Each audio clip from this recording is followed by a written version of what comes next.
Get 'em Jimmy, where low shack at? The bottle's getting empty up the crack and we stacking chips. All of it's what I want, plus money winners, that's what I'm on. You can say I'm gone. I prefer elevated public sports radio. Time to get educated, get produced, leave the juice, letting loose with so much abuse that the bookies wanna call a truce. They getting slaughtered. Can't forget Jeff and low baggers in the chat. That's a lethal weapon 'cause we be pubbing.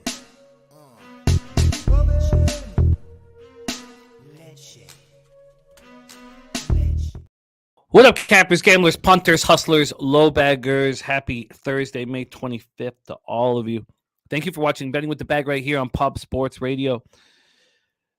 The Panthers were the better hockey team last night, but that tripping penalty with 52 seconds left infuriated me. But the Panthers were the better hockey team, but you call that penalty with 52 seconds left in the playoffs in a deciding game. That's just astonishing. But, you know, Panthers were the better team, and back in the Hurricanes was a mistake. Although they played, you know, decent. I got in on the Hurricanes live at plus 225, so, you know, that tying goal had me pretty pumped up. And for that ticky-tack, I got to watch my language as the show starts. Can't swear first 8 minutes. Bothered me. MLB was set up to be great. White Sox, Cleveland, first 5 under 4.5 lost, but Houston, Milwaukee, first 5 under 5 in the full game under 9.5 cash. Tampa Bay, first 3 minus a half. Tampa Bay, first 5 minus 1. Both plus money, cash. We lost Pittsburgh full game. But then the Cincinnati Reds at plus 135, first 5 full game, I was in a fantastic spot. And then things went awry. The Red Sox laid an egg. The Oakland-Seattle game did not go over. Oakland was unable to. I did kind of cap what's going on with the kid in Seattle. I did kind of cap it poorly that you know, maybe that Bryce Miller wouldn't be locked in. You know, as I was kind of studying Bryce Miller a little more because he was pitching so well, they were talking about how the movement on his four-seam fastball is just out of this world, and that it rises up, and that his pitches look great. And so I lost the over 8.5. So it ended up being a 7 and 6 day plus 1.15 units, but it could have been a big day. It was disappointing. Sky Dragon says Kikuchi's useless. That was fun for a month, but it's over now. He did not look good. But shout out to all the cappers in the chat. Look at that. Sammy Culmer with a $13.99 dono. What a guy Sammy Culmer is, and what a capper, man. I hope you guys follow him on Twitter because he's been absolutely destroying and sharing the wealth as he does so kindly. We want him on this show, man. We want to get Sammy on up here with us.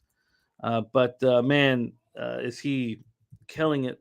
Love to make sure that you guys all follow him on Twitter because he's a must follow, and he's just succeeding at a very high rate right now. So I'm just going to pop his Twitter handle in the chat. Please follow our guy, Sammy Culmer. And Sammy, thank you so much for thinking of us as you cash on the daily. Justin McAbee, stacks play today. Gorman over 1.5 bases at plus 110. Stacks play today record now 14 and 13, winner of 3 straight. Viper, St. Louis, first 5 minus half, minus 110, full game minus 1. You know, I want St. Louis. I want Michaelis. You know, the big bets were all coming in on the Reds. That was explained once the lineups were announced, and there's no Arenado and no Goldschmidt. I still think that they're probably live. That game pops off in an hour and 30 minutes, and Jose and I will break it down.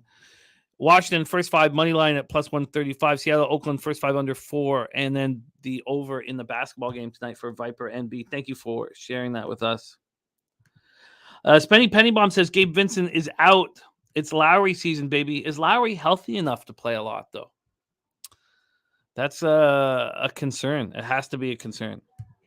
Is he healthy enough? We'll go over all of that.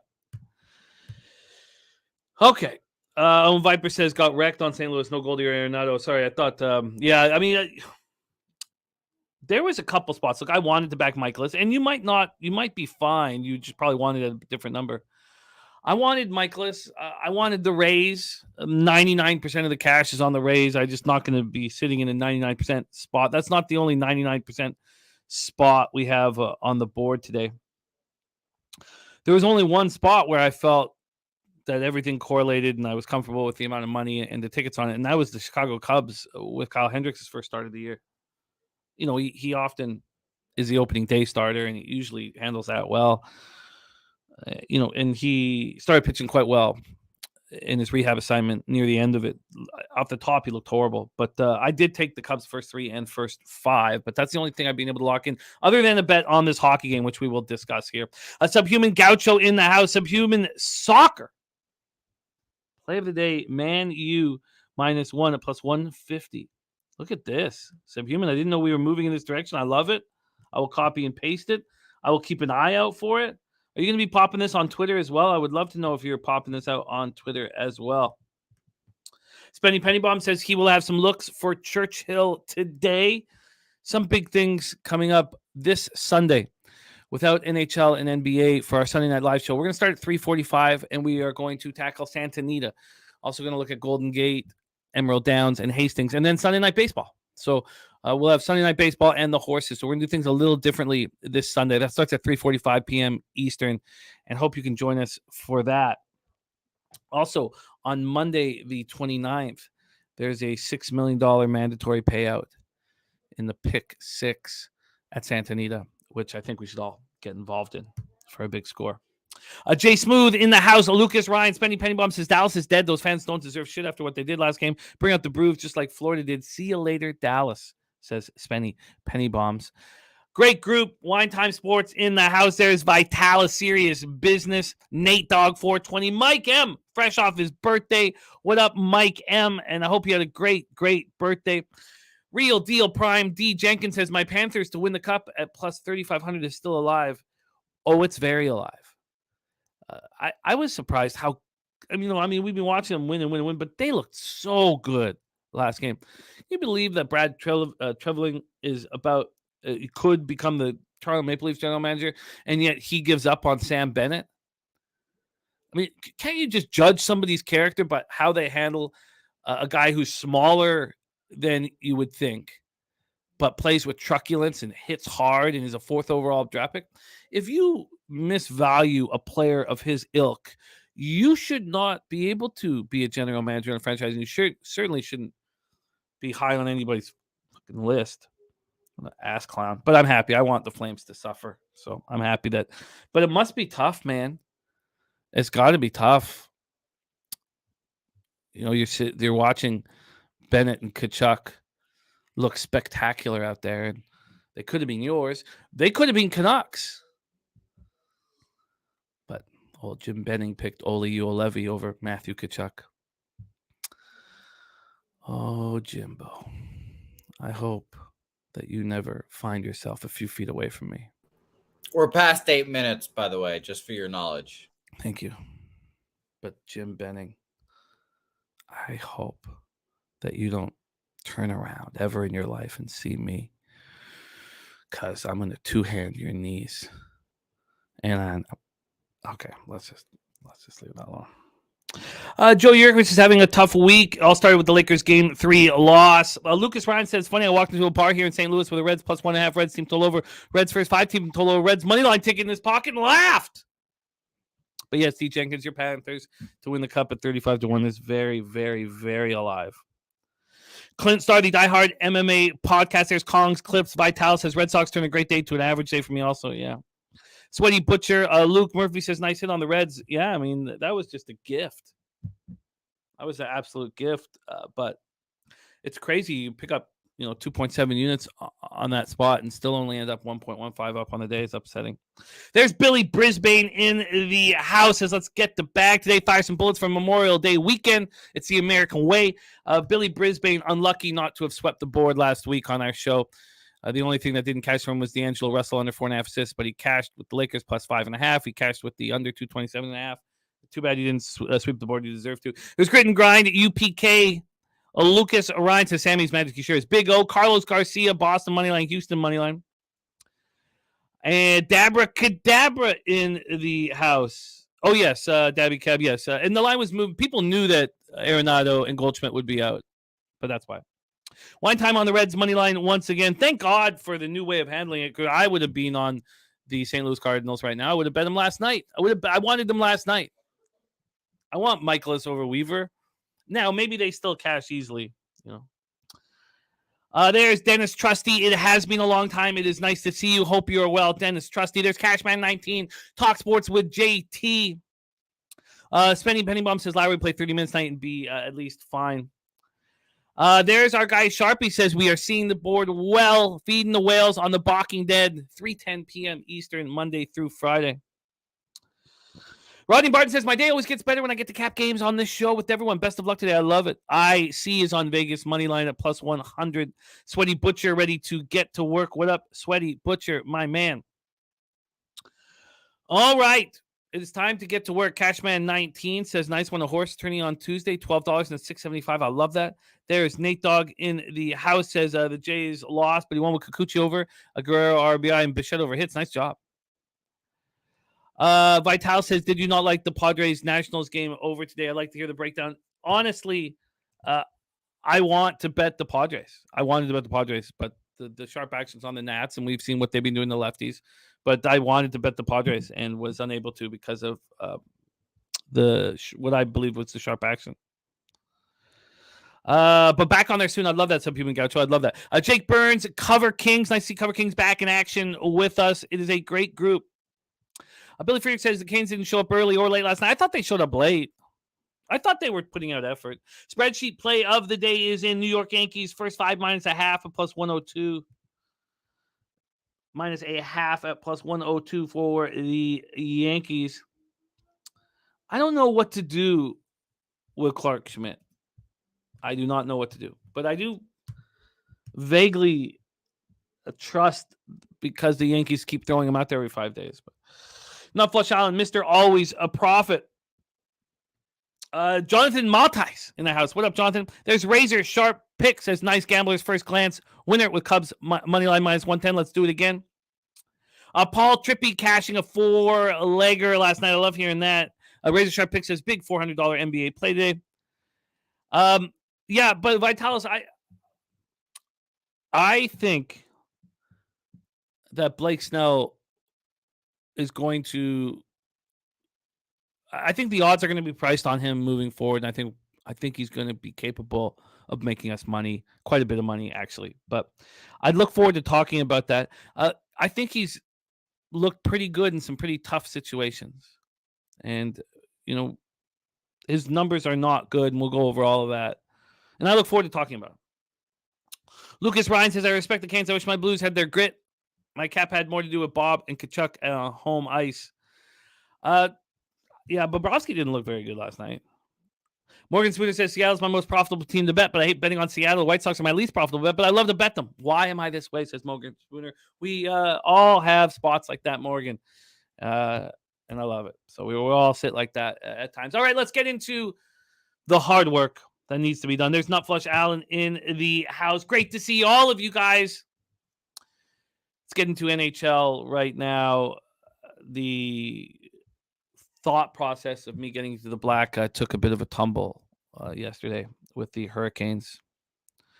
Vegas Golden Knights 51-22-9, 26-7-8 on the road. They were good on the road all year. American Airlines Center in Dallas, Texas. I find this a real fascinating hockey game to cap, and I'm handling it quite different than most people are. This total opened up at 5.5 minus 112. It's right there. 5.5 minus 112. There's been no movement on it.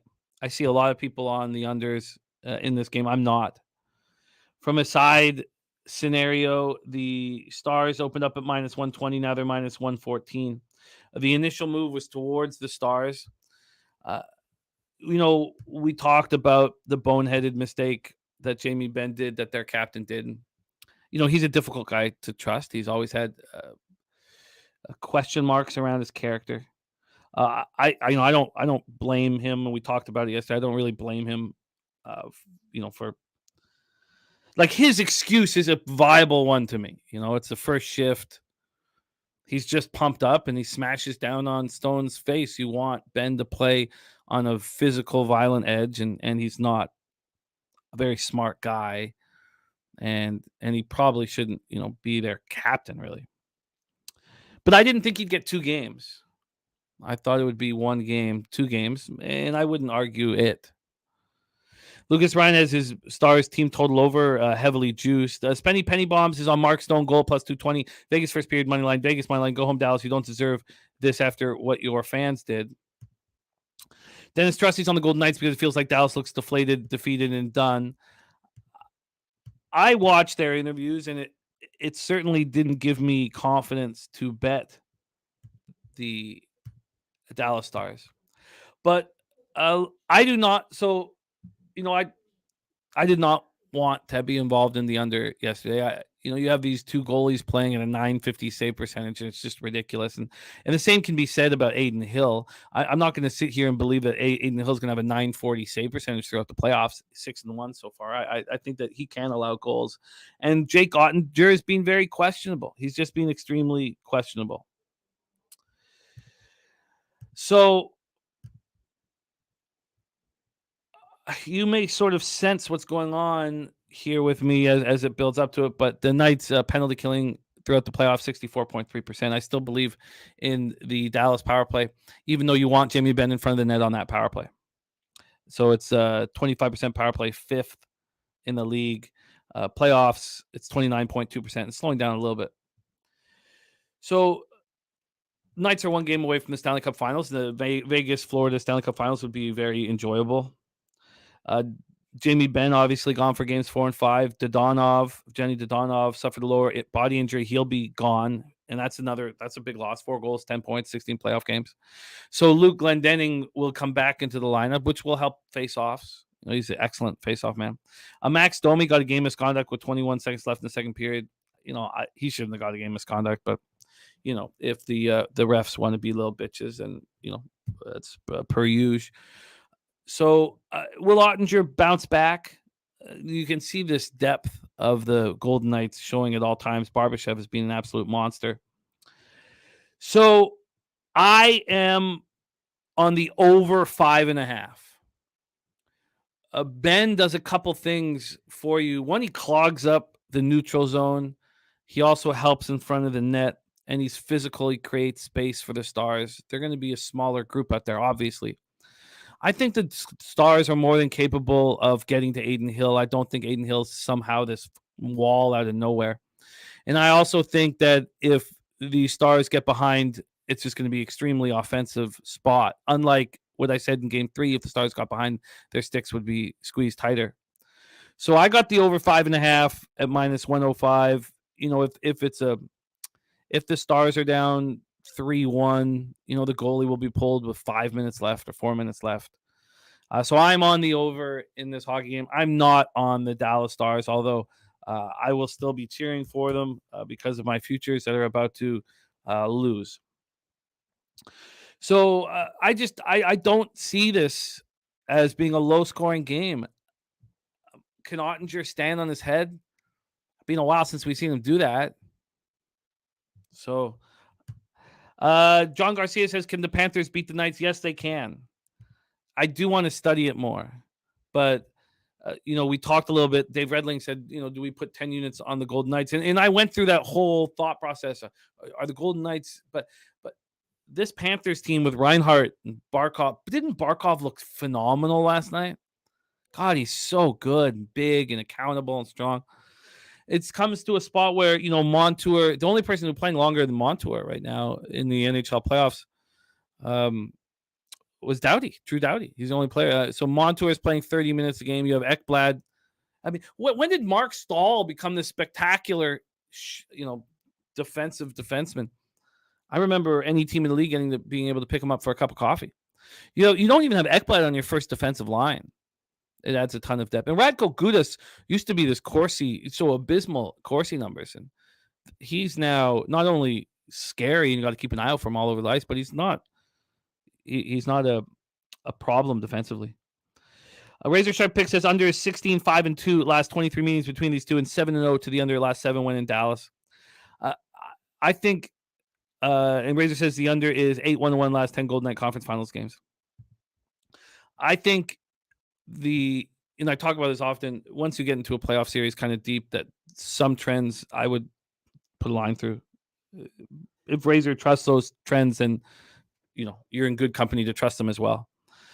But here we know Dallas is going to be throwing everything at the net. We also know that Wyatt Johnston's going to get a ton more ice time with Jamie Benn out. We know that Robertson has at least gotten off the schneid, and that Rupi Hintz, Robertson, Pavelski line is very offensively talented. We also know that if Vegas scores, Dallas is just going to up the ante offensively, and they're going to pull their goalie really early. So, all I've seen are people on the under. So you're obviously in good company if you like the under. I'm on the over 5.5, and I'm not moving on a side in this hockey game. All right.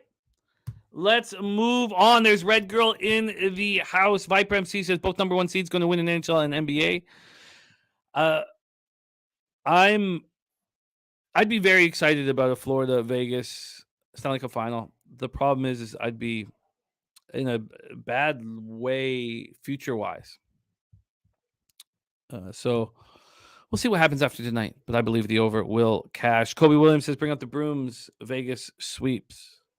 Okay, Lucas Ryan also going to join me on the over at 5.5. Subhuman says I don't trust Aiden Hill, but Vegas seems to have a good goalie play no matter the net minor. It's been unbelievable. And when we look back at what happened with the Canucks, Maggie Thatcher Demko went down, and we had Colin Daly and Spencer Martin with 860 save percentages, and Vegas has 5 different goalies leading them to the Stanley Cup final. It makes you think that the Canucks brass are a bunch of fucking write-offs. And that's why Trevor Linden resigned, the greatest Canuck in history. Now you could say Stan Schmiel or Harold Sneps or Jack McElhargy, you could say. I mean, there's a few that you could say is the best Canuck in history. But Linden would be at the very top of any list, and he had to resign from this hockey team because he's fucking ass clowns.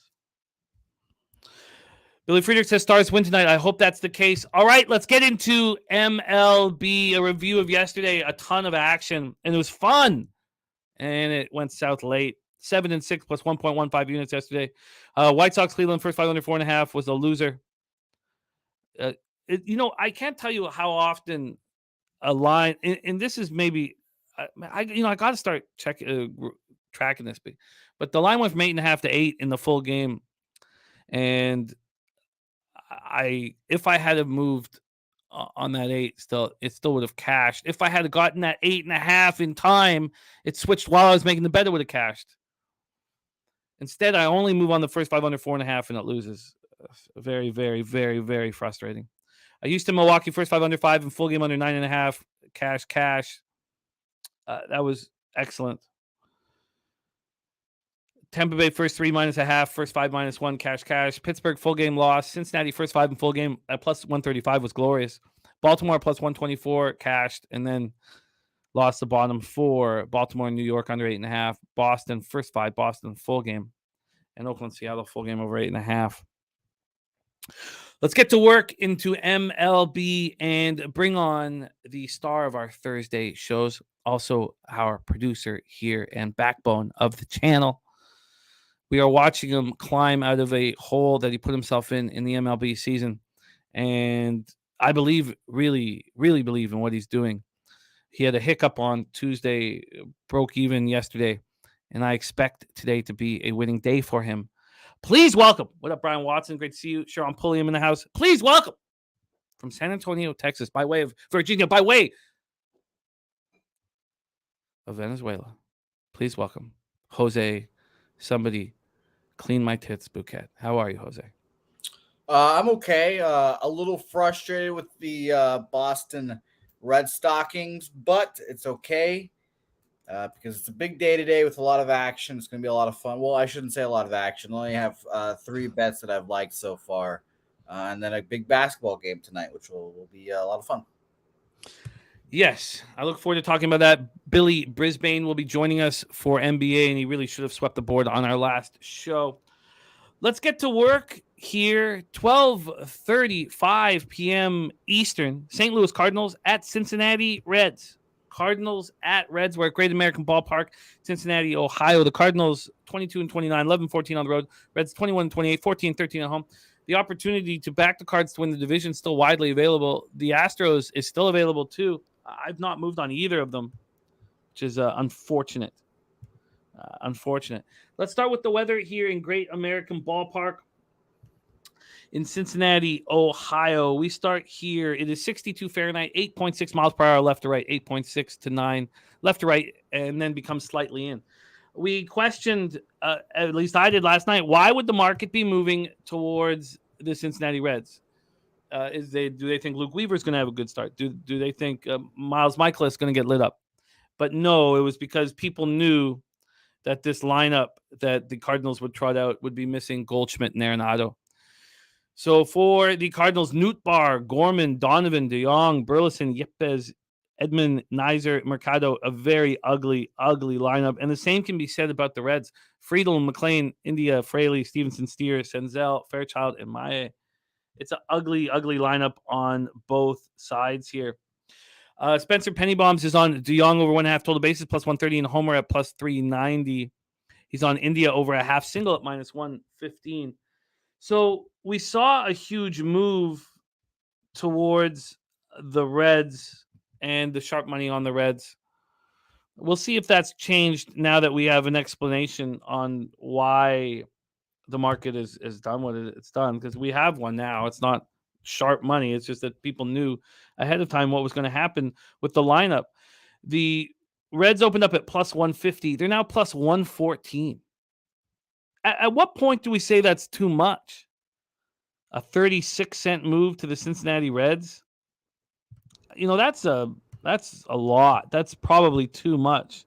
From a total side of things here, we have opening at some offshores even had this at a juiced 11. They had it at 10.5 here. It's gone down to 9.5. It went down to 9, so it's back at 9.5 juice to the under, but it went all the way down. Again, like, is this too much? Is this too much? Go to the cash flow here for this one.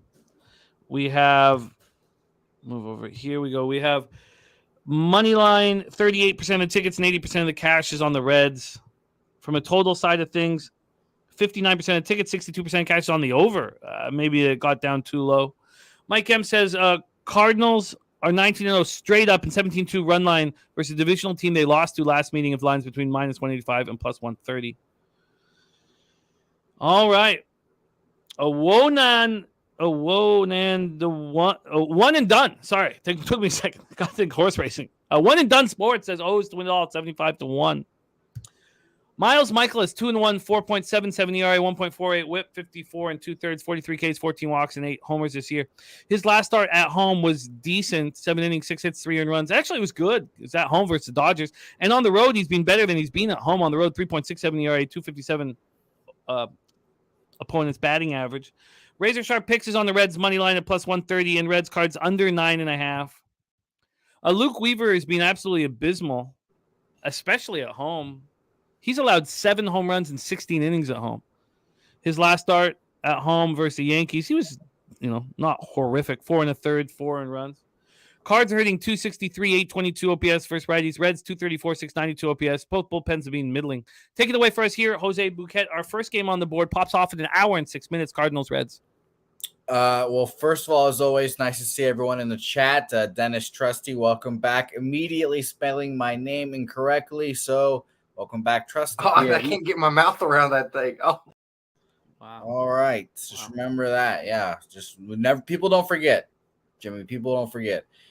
Morgan Spooner. By the way, this Razor Sharp Picks fellow, I've never heard of him. His plays of the day are $200 Reds money line, $200 play on the under in this game too. So shout out to him there. I have really nothing on this game, honestly. The line movement definitely was laughable. Like I said, on the screen, it's minus 161. You can get the Cardinals at minus 122 now, which is funny. I'd honestly still lean Cardinals minus 1. It's weird that they sit both Arenado and Goldschmidt at the same time. I don't know why they just, like go 1-1. I don't know, but I passed here. Honestly, I wanted to get the Reds, or I wanted to get the Cardinals out of the stadium, the Reds, and hopefully get to the next series so I can start betting them again religiously. But yeah, I still think they win this division. Yeah, I mean, I get why you would. I don't know exactly why I'm being so pensive. Maybe it's because of the NHL futures looking over with. God, I mean, but I get it. I think this has gone too far, but I'll let it go too. I would love to have the balls to say this has gone too far, and then now take the Cardinals and the over. Yeah, Cardinals -1 even money is what I looked at, and I had it written down, but I was like, I'm not going to try to force it here without my two big hosses in the lineup, essentially. And yeah, no, I agree. I'm comfortable letting it go, and again, I'm comfortable with our routine or my routine. If I didn't have my routine with how I bet baseball, I would be sitting here livid, and look like a bit of an ass. When there's been a 40-cent move away from me. So let's move on. Let's move on to 1:10 p.m. Eastern. I can't wait to talk about this baseball game. I can't wait to watch this baseball game. There's a couple different elements in play here. One, obviously, Manoah's looked awful. And two, Zach Eflin has been unbelievably good at home. 34 strikeouts and 1 walk at home. Well, that's just nuts. 202 opponents batting average, 5-0 at home. I want to back him at home. I don't think Manoah is a straight fade, and I can't wait to hear your breakdown of Manoah. I don't think he's a straight fade at all. But I also don't want to be on a spot that has 99% of the cash. Mm-hmm. And this is a spot that had it. Now, the market is moving in the direction of the Rays. Let's see if it's come back. First, let's discuss this total as I got it up right now. This total opened up at 8.5. Heavily juiced to the over. It's now juiced to the under. So, a 14-cent move to the under in this one. 14-cent move to the under. We go over to the money line in this spot. I believe there's been some. Oh, no, there's not been buyback. Wow. Jeez. Okay, so there had been buyback, but that stopped. So there's been a huge move to the Rays in the last hour. Huge. I could have got in on the Rays last night at -135. Now it's up to -166. If you're going to be on a side that has 99% of the cash, and it still did this morning, we'll see what it has right now. At least you want to see a market move towards that side. Yeah, I agree with that. 35 cents at Pinnacle. So that's a big, big market move here.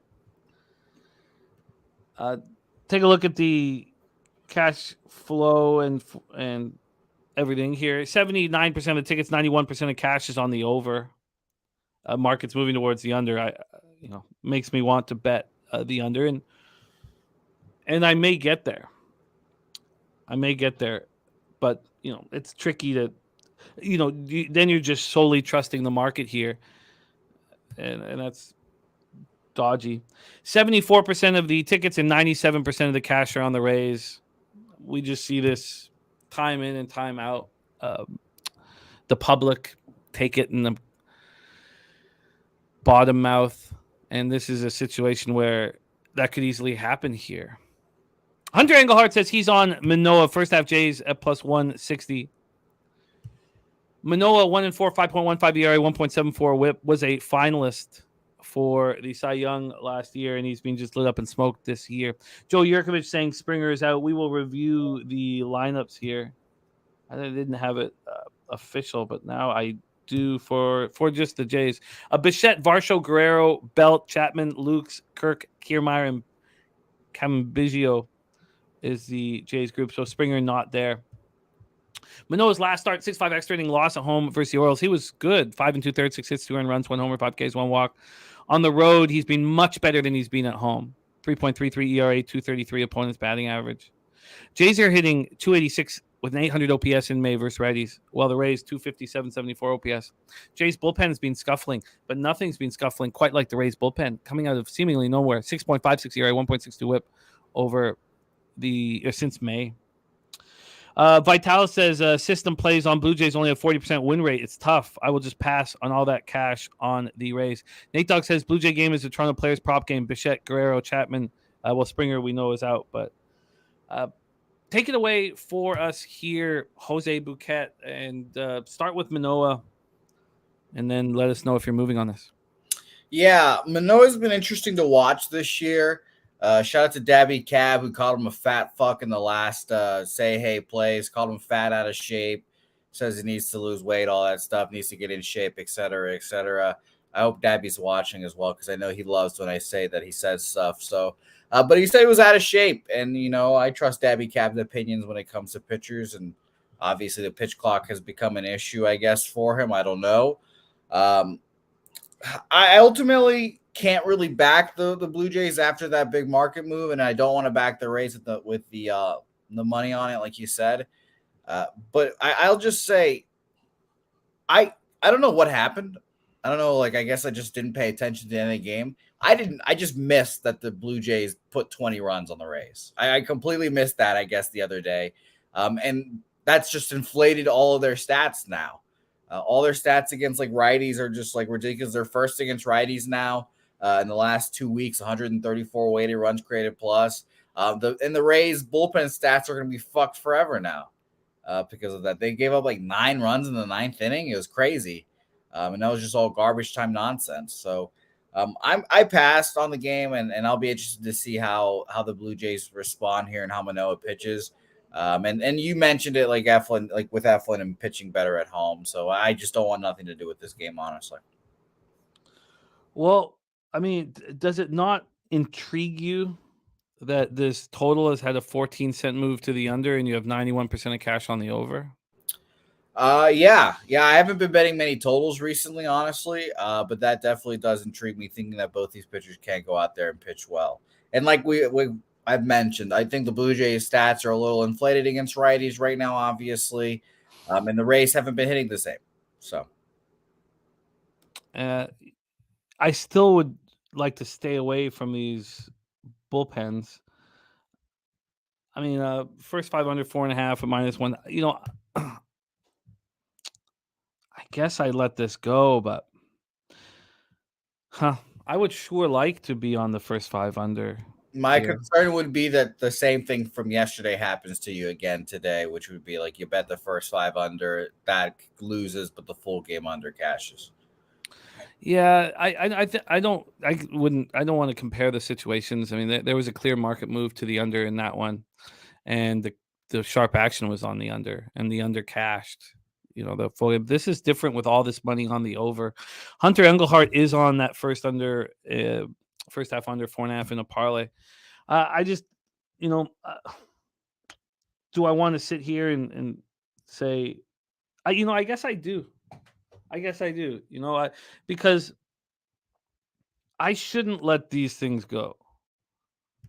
I mean, clearly, you have 80% of the tickets and 89% of the cash on the over. I mean, if the books are going to open up their arms to that money, then I need to fade it. I trust Eflin at home. I wanted to back the Rays, but I don't want to be on the side with 97% of the cash. We saw what happened last week with spots at 95% and up. They lost and lost. Every day we had a loser with 95+%. Every single day of our show last week. Yeah, I've only seen one cash, and it was the over yesterday in that Royals Tigers game, where it was 99% of the money was on the over, and I was like, wow, the under in play, and then it was a 6-4 ball game. So it barely got in there. And by the way, everyone imploring you to take the under as well, Jim. TJ saying he even said he was holding his comments, and he just had to chime in, tell you to take the under there. I agree. I'm not going to take the full game under. This could blow up my face, but I'm going to take the first 5 under. I'm going to have to bet this here shortly. First 5 under 4.5. It's -110 at my book. Joe Yerger said maybe Springer being out made the total drop ever so slightly. Maybe, but Nate Dogg says Manoah shit in the bed, so disappointing. You need sports therapy and get confident again. I know that Manoah got lit up earlier this year, but his numbers are not bad against the Rays overall, and I can put a line through one game. Also, this is on the road. This I gotta bet this. I gotta stop fucking around. All right, I'm moving on this. I'm going to be on the first fight under 4.5 minus 110. I'm going to have to bet that here, and I'd like to bet this here shortly.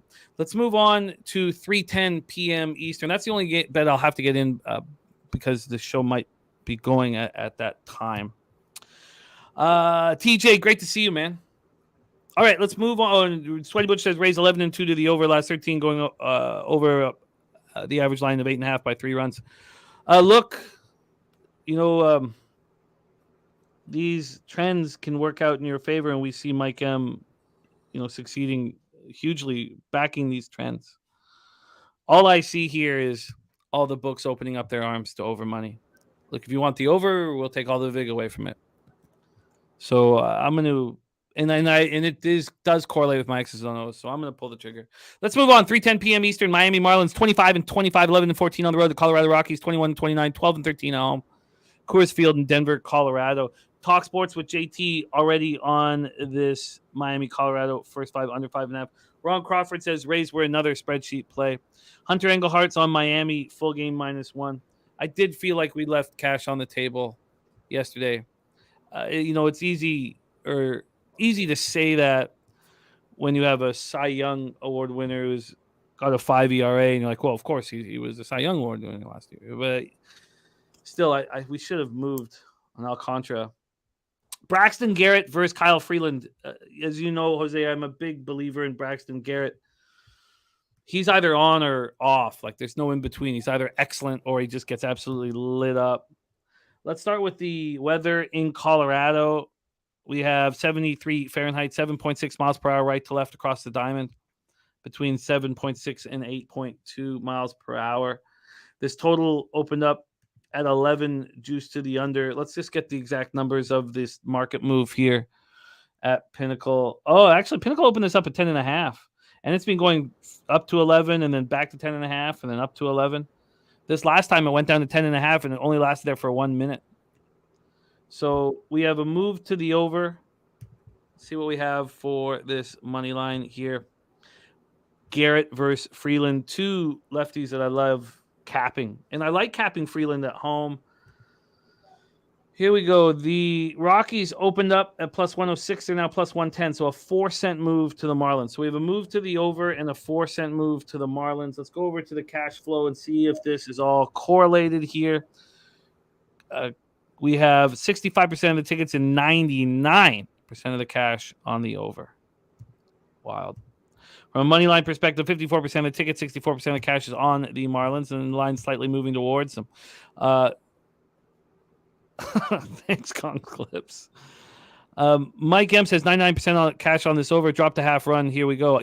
So Mike M saw an 11.5. So that I wonder when that would have been. Let's go back to when Pinnacle opened this 10.5. I wonder when that would have been, Mike. So Pinnacle opened this at 10.5 yesterday at 5:51 p.m. and it was just slightly juiced to the over at that point. So, trust whatever spots that you want to trust, whether it's the legal American books or the offshores. Sharpie says Braxton Garrett is my boy, but God let him go today. He never pitched in Colorado, which is a complete stay off for me, and they actually hit him well when they have seen him not in Colorado. Again, the cash flow is slight. Bigger bets on the Marlins. Garrett's last start at San Francisco. I mean, talk about a difference. You get to pitch at Oracle Park or you get to pitch at Coors Field. One's a beautiful pitcher's park, and one is very tough on pitchers. 6 1/3, 1 hit, 8 Ks, 1 walk, and a 1-0 win at San Francisco last out. What was that weather again? It was 75, average 77. On the road, he has a 2.52 ERA and a 2.37 opponent's batting average. It's interesting to see if you can trust those numbers, road numbers, when, as Sharpie stated, he's never pitched in Coors. Freeland 4-5, 3.88 ERA, 1.24 WHIP. His last start, he got lit up and smoked. 11-5 loss at Texas, 2 innings, 9 hits, 8 runs, just 5 of which were earned. He's been good at home. 3.34 ERA, 2.46 opponent's batting average. The Marlins are smashing lefties right now, 271, 795 OPS in May. Rockies 246, 73. The Marlins bullpen has been stepping up of late, and Rockies bullpen has been just kind of middling all year long. Mike M says this game was dead under last night, then an 8-run inning happened. I think it follows the same path tonight with a lower scoring game. Viper says lean under, but can't bet it. Take it away for us here, Jose Bouquett. Coors Field, Marlins, Rockies. Yeah, I'm feeling the same way as Sharpie and a lot of the chat feels. I like Braxton Garrett. You know, I typically like the pitchers you like too. Maybe that's just indoctrination from all hearing you talk about him, but he's been a solid pitcher at times this year. Rockies are one of the worst teams against lefties. The Marlins hit lefties well. 9th full season, 115 weighted runs created plus. Last 2 weeks, 132 weighted runs created plus. And the Rockies' last 2 weeks have had put up a whopping 32 weighted runs created plus against lefties and 111 plate appearances. But like Sharpie said, first time in Coors is usually a stay-off spot for me. So that worried me. I leaned under as well here because, again, both these offenses are not the best either way. So I think I'm going to pass, but I lean Miami for sure, and I lean under in this game as well.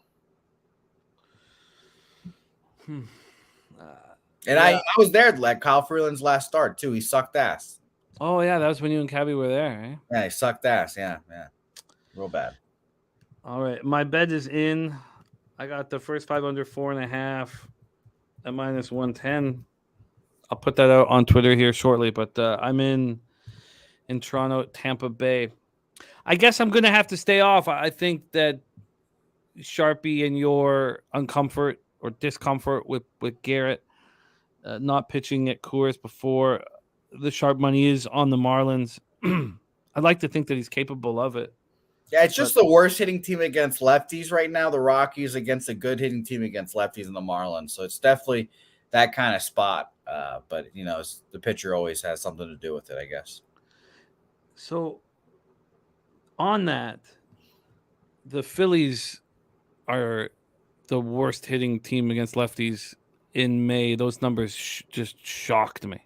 Yeah, they're horrible. Yeah, that was 29 weighted runs created plus, and that's specifically last 2 weeks. I think they're 29th because the Phillies are last, and I think this is they're actually 27th. So yeah, they're horrible. But yes, no, they're shockingly bad, and it's just been funny to watch any lefty go against the Phillies. Joe Yurkovich is on the Blue Jays team total over 3.5. Sharpie says it's not that he's not capable of it, it's just that he hasn't seen it. Yeah, and I'd want to see it too. And Cabrera, I was about to say Cabrera, and he put it. Cabrera, he's seen it. His first start was last year. His first start in Coors was last year, and he went like 6 innings, 1 hit, 9 Ks, 4 walks. I looked at that the other day, and I was like, obviously, guys can go in there and pitch and do well. So I ultimately just ended up passing. So shout out to Corey Allen, says Sharpie's balking dead yesterday got me paid. Thanks for what you do, man. This whole channel's clutch. Just truly appreciate you guys' work and knowledge. Taught me so much, learning more every day. Respect, Corey, and thank you for the kind words. And yes, we all love the balking dead as well.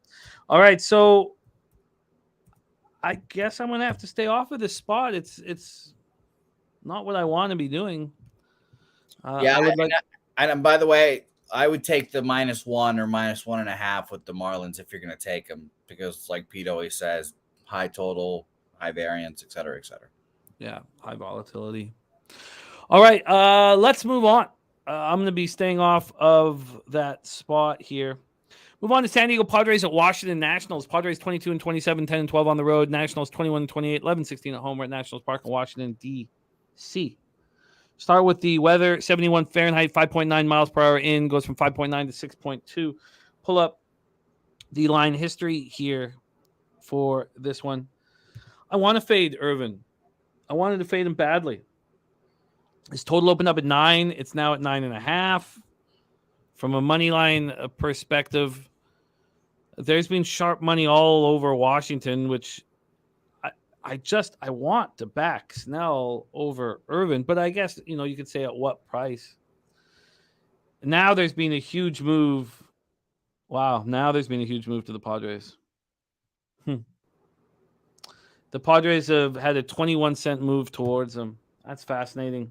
Yeah. see if the big bets are still all over the Nats. They are 42% of tickets and 74% of cash. It's definitely concerning because people saw them hit a lefty yesterday and they're like, oh, same bet. And that's kind of what I'm feeling too. But I don't want to back Jake Irvin. I'll tell you that. Wow. I'm very surprised about this spot.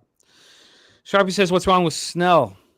His velocity and spin rate are the same as last year, so I got to dig in. He's throwing balls down the dick of the plate or just missing. Throws his fastball at change 70%, and league is hitting 320 to 270 off of it. Londo liking Washington money line. Alfred taking Snell to record the win at plus 125. UPK says Padres and Nats pass. Padres can't hit lefties, but I don't know nor trust the pitchers or the Nationals bullpen. Nationals bullpen is shockingly okay. Yeah, I kind of like the Nationals bullpen. I mean, they're not bad. They're not good either. Yeah, exactly. Yeah, but they're not bad, and I don't mind backing them. Hunter Engelhart is on the Nerfy here. It's fascinating. Look, I saw the sharp money on what I perceived was sharp money on the Nats, but there had been no line movement before. So as of 11:22 last night or at midnight, there'd only been a 4-cent move. Now there's been a real big move towards the Padres with the sharp action, or sort of the bigger bets on the other side. I'm telling you that makes me want to. It makes me want to move on this. It really makes me want to move. On which side? On the Padres. I don't know if I can. It's not all correlating, but I don't have much action here, and I only had 2 spots that did correlate. But let's talk it out and hear what you have to say. Blake Snell last start, 6-1 loss at home versus the Red Sox, 4 innings, 6 earned runs. He's been really bad at home. He's been so bad on the road. So on the year, he's got 48 Ks and 27 walks. On the road this year, he has 16 Ks and 18 walks. And it's just unbelievable. But Jake Irvin is atrocious.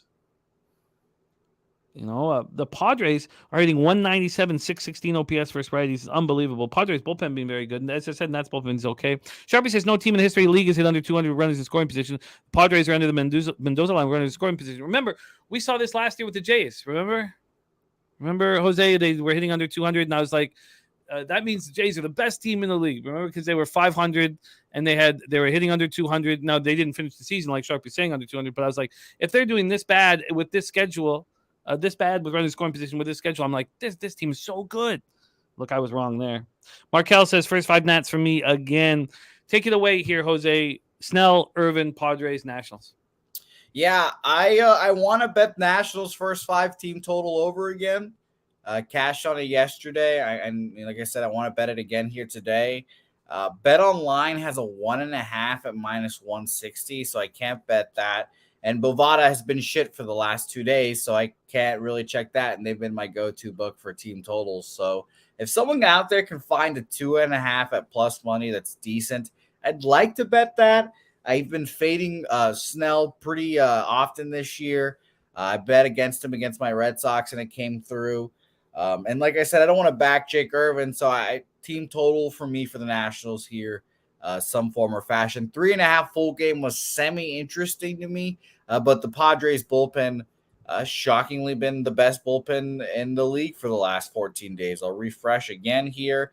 141 ERA last 2 weeks, best in the league. 31 innings pitched for the Padres bullpen. So, yeah, I'm not going to fuck with that. I'll just take first 5 team total at a decent price. Yeah. All right, let's get that for you. And that run with the Padres bullpen is extended longer than 2 weeks too. It's over 25 days, 1.37 ERA, 0.94 WHIP, by far the best in Major League Baseball. Shocking too. Yeah, and we thought they were going to be good last year, and they were atrocious. So let's lock in your first 5 team total here for the Nats. First 5 team total. They're offering you a 2.5 at plus 128. Cool. I'll bet that. Over 2.5. This is available at Pinnacle right now. Washington Nationals. Jose's on the Nats. First 5 team total over 2.5. Joe Yurkovich has a plus 135. So I'm not gonna lie, these good prices are making me a little nervous, but whatever, it's okay. Obviously, the line movement obviously makes me nervous too, but I like the Nationals against lefties, and we'll ride. Vitalis took the first 5 over. I'm going to let this go. I wish over 50% of the bets were on the Nationals. You still have just 42% of the ticket. I'm not going to go up against that. If it was 60 and 75, I would go up against it. But you still have more of the public ticket-wise believing in the Padres, just not the big bets. There's Troy Torrance in the house. Jay is on the Nats plus 2.5. Hunter Engelhardt says first time through the order. Snell's BAA batting average against drops 3 points. Vitalis took the first 5 over, and Hunter Engelhardt took the first 3 over. I'm off, unfortunately. I wanted to be involved in that one. Let's talk about a spot that I don't know what to do with Alex Faedo. 18th overall pick. I'll get the year of his draft. I can't remember offhand. 18th overall first round pick by the Tigers. There's times where he looks so good, but he has allowed 5 jacks and 15 2/3. And I wonder if that's in his head. I love the way Lucas Giolito is pitching right now. And he's been bad on the road, but I do think that there'll be, progression to the mean in that spot. Rocco Rogers on White Sox first 5 money line minus 125. Let's discuss this spot. Chicago White Sox 21 and 39 and 17 on the road. Record's starting to fix itself, and their bullpen has been excellent. 2.75 ERA, 1.08 WHIP over since May. We're at Comerica Park in Detroit, Michigan. Let's go to the weather here in Detroit. 61 Fahrenheit, 8.7 miles per hour, left to right, slightly out. 8.7 to 7.5, slightly out. Go over to the line history here for this one. Giolito, Faedo, White Sox, Tigers. We have the White Sox opening up minus 133. They're now minus 143. 10-cent move towards them. There was an initial move towards the White Sox, and then it came back.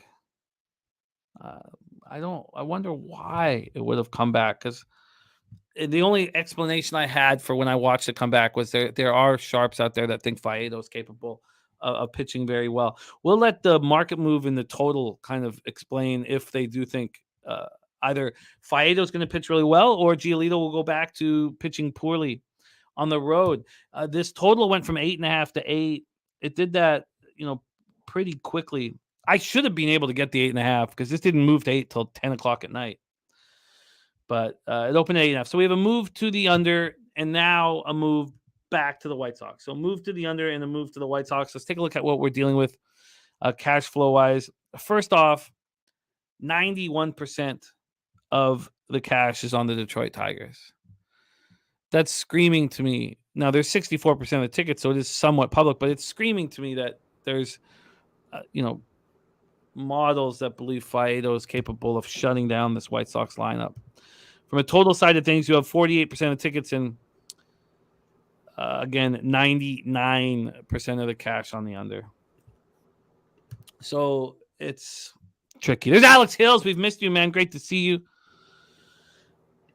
So Giolito coming off 5-1 win at home versus the Royals, 6 innings, 6 hits, 1 earned run. It was a solo shot, 4 Ks, 1 walk. Whipped down to 1.12, 60 Ks and 12 walks. He's pitching really well. On the road, he's been bad. 5.14 ERA, 278 opponent's batting average. Faedo's only throwing 15 2/3 this year, 12 strikeouts, 1 walk. I really believe in him. I've watched interviews on him. I think he's a guy that you can make money off of and believe in, and the Tigers will succeed with him as a starter.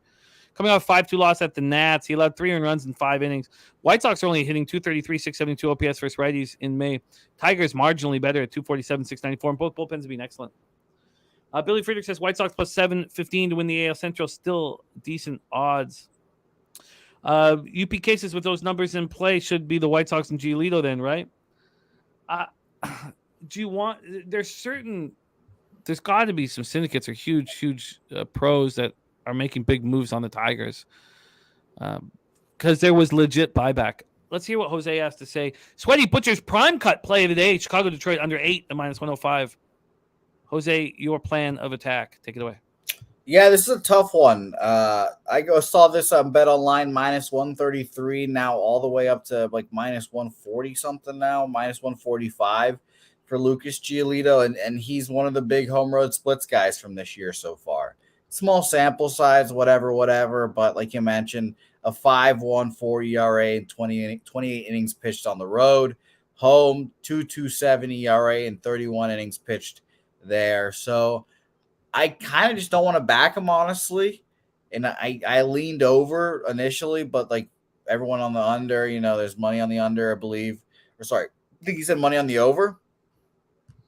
No, 99% of the cash is on the under. Okay, 99% on the under. Yeah, I initially leaned over just because I still don't trust Faedo. I mean, he's given up 3 earned runs in his last 3 starts, which is, I guess, good for him. They'll take that every time if you're a Tigers fan. White Sox offense this month, I should say, last 2 weeks. I cut down my things to the last 2 weeks instead of the full months. 24th, 81 weighted runs created plus, full season 83 weighted runs created plus. Tigers last 2 weeks against righties, though, 110 weighted runs created plus, 10th in the league. So I ended up passing here. I definitely lean towards the over, honestly. But yeah, nothing for me here. I think that Billy Friedrich's look on the White Sox to win the AL Central is fascinating. They're only 5.5 games out, and you're going to get plus 715. That's a big number. I don't trust the White Sox, obviously. I think they're but you'd put yourself in a situation where you'd be able to take another team at some point. If you're like focused enough to like do that, then yeah, sure. Because I mean, I still think the Twins, the Twins have been my squad this year.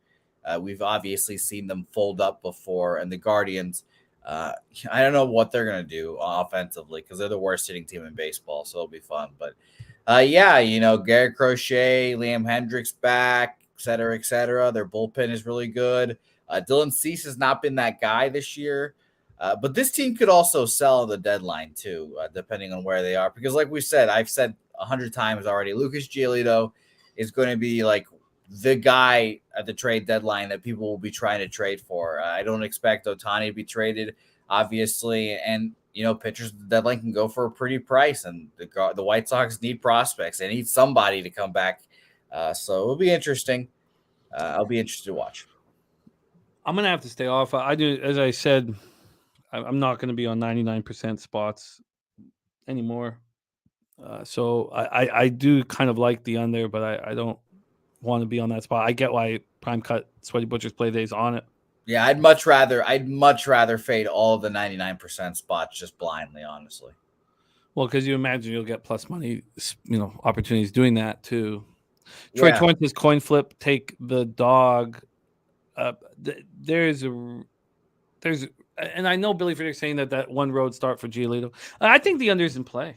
I think the under's in play. Both bullpens have been so good. I just not going to be on side with 99%.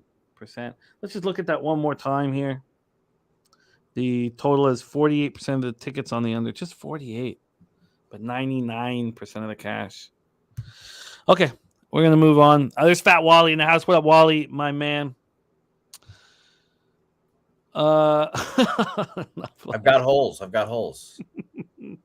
Okay, let's move on. 7:05 p.m. Eastern. This Orioles-Yankees series has been extremely fun to watch, unless you've been on unders.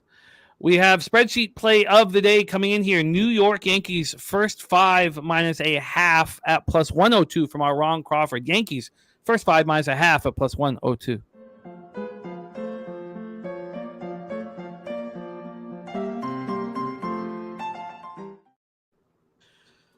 Troy Torrance seeing an under spot as well. By the way, BJ has a 3-team parlay: Rays money line, Mercury money line, Celtics money line, plus 252 for that spot. Let's talk about this thought here. Orioles, Yankees, Yankee Stadium in the Bronx will open up with the weather. 65 Fahrenheit. It's cold. It's cold up here today. 9.2 miles per hour left to right. Goes down to 6.1. So it's cold in New York. Let's take a look at the line history. We know it's cold. This total opened up at 9, juice to the over. That's flipped. Now let's see where Pinnacle opened this. Pinnacle opened this up just minus 112 to the over. It's now minus 117 to the under. So a 17-cent move to that under at Pinnacle. Big move towards the under. Look, I cashed in Schmidt's last start on the under, but that was thanks to Ben Lively, really. It wasn't thanks to Schmidt, who, was okay, 2 earned runs in 5 innings. Let's take a look at the line history for the money line here on Schmidt. Opening up minus 125, now minus 132. So then there's been sort of constant movement towards Schmidt here. I have a bias. I watched Gibson shut down the Jays. I was on the over in that start. I was on the first 5 full game over in that start, and it blew up my face. He went 7 innings, allowed 1 earned run. He was very good. He's been bad on the road this year, but that was at Toronto. On the road, 5.09 ERA, 307 opponent's batting average. Schmidt's been bad everywhere he's gone. 6 ERA, 1.62 whip.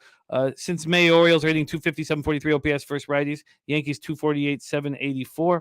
Orioles bullpen 3.16 ERA, 1.36 whip in May, and Yankees went 2.96, 1.29. Troy Torrance liking the Yanks. Troy Torrance says away teams getting more than 50% of the bets and less than 20% of cash are 0-6 straight up. Posted on this spot yesterday, which he said take the Reds and Braves. Troy Torrance liking the Yanks. Hunter Engelhardt says, I wanted to take the Yankees first half minus half, but I thought full game over 9 at plus 103 was a stronger play. Rare full game play for me. He's on it for 3 units. So let's take a look at the cash for this Yankee spot. You have 85% of the tickets and 78% of cash on the over, and we have a big move to the under. I mean, it's 50-50 for the bets, now 49-51 for the Orioles, but the Orioles only have 8% of the cash. I mean, I don't want this bias that I just saw Kyle Gibson shut down the Jays. He's not been good on the road. Do you trust him here? I'll grab that for you, Nate Dogg, but I really want to hear your take. I'll grab that for you right now, though, Nate. Gibson, Schmidt, Orioles, Yankees, Jose. Yeah, I still don't trust Clark Schmidt. I don't think, maybe Red Sox biased. I don't think he's very good. And Kyle Gibson, historically, really bad against the Yankees. Now, I looked up the years of when he faced the Yankees, and his last start against the Yankees was in 2019. So, grain of salt, obviously, but 1-6, 6.75 ERA was concerned me. He's looked like a different pitcher this year. So, I ended up leaning towards the over as well. Like everyone's saying in the chat, 9 straight overs in Yankee Stadium for the Los Yankees here. I leaned Baltimore too. I think I'll keep saying it. I mean, I really think the Baltimore Orioles are one of the best teams in baseball. I said they were just as good as the Braves a couple weeks ago, and I think the Braves are the best team in the National League. It's really shocking to say that. It's not something you would traditionally like to say. Now, once it gets to the playoffs, obviously, when aces are like gold there, that's when, shit might get a little wanky for them. Like, who are they going to start in game 1 for their, lives? I have no idea off the top of my head right now. So I can't get there. I lean Orioles right now, full game. But I definitely think, they're probably shit division odds, but I think they can win this division as well, even with the Rays being as good as they are, the Yankees being who they are. I just respect the Orioles too much to fade them here. I mean, God, here's another spot where you have all this money, big bets on the Yankees, market moving slightly towards them, but you have all the public on the over and I've got to follow this, what I perceive as sharp money on the under here. I've been saying this throughout the year, and it cashed finally last week. But the one thing that the Yankees have been really good at the last few years is the way they've judged pitching. And if they're going to put Clark Schmidt out there every 5 days, then there must be legitimacy. Nice. Top Crocodile says that Blue Jays total just dropped to 8. I like it. I'm going to, I don't know what Gibson's going to give us, but I didn't want to bias from what I just saw him do to Toronto to get to in my head because he's been bad on the road. All of these games have been going over in New York.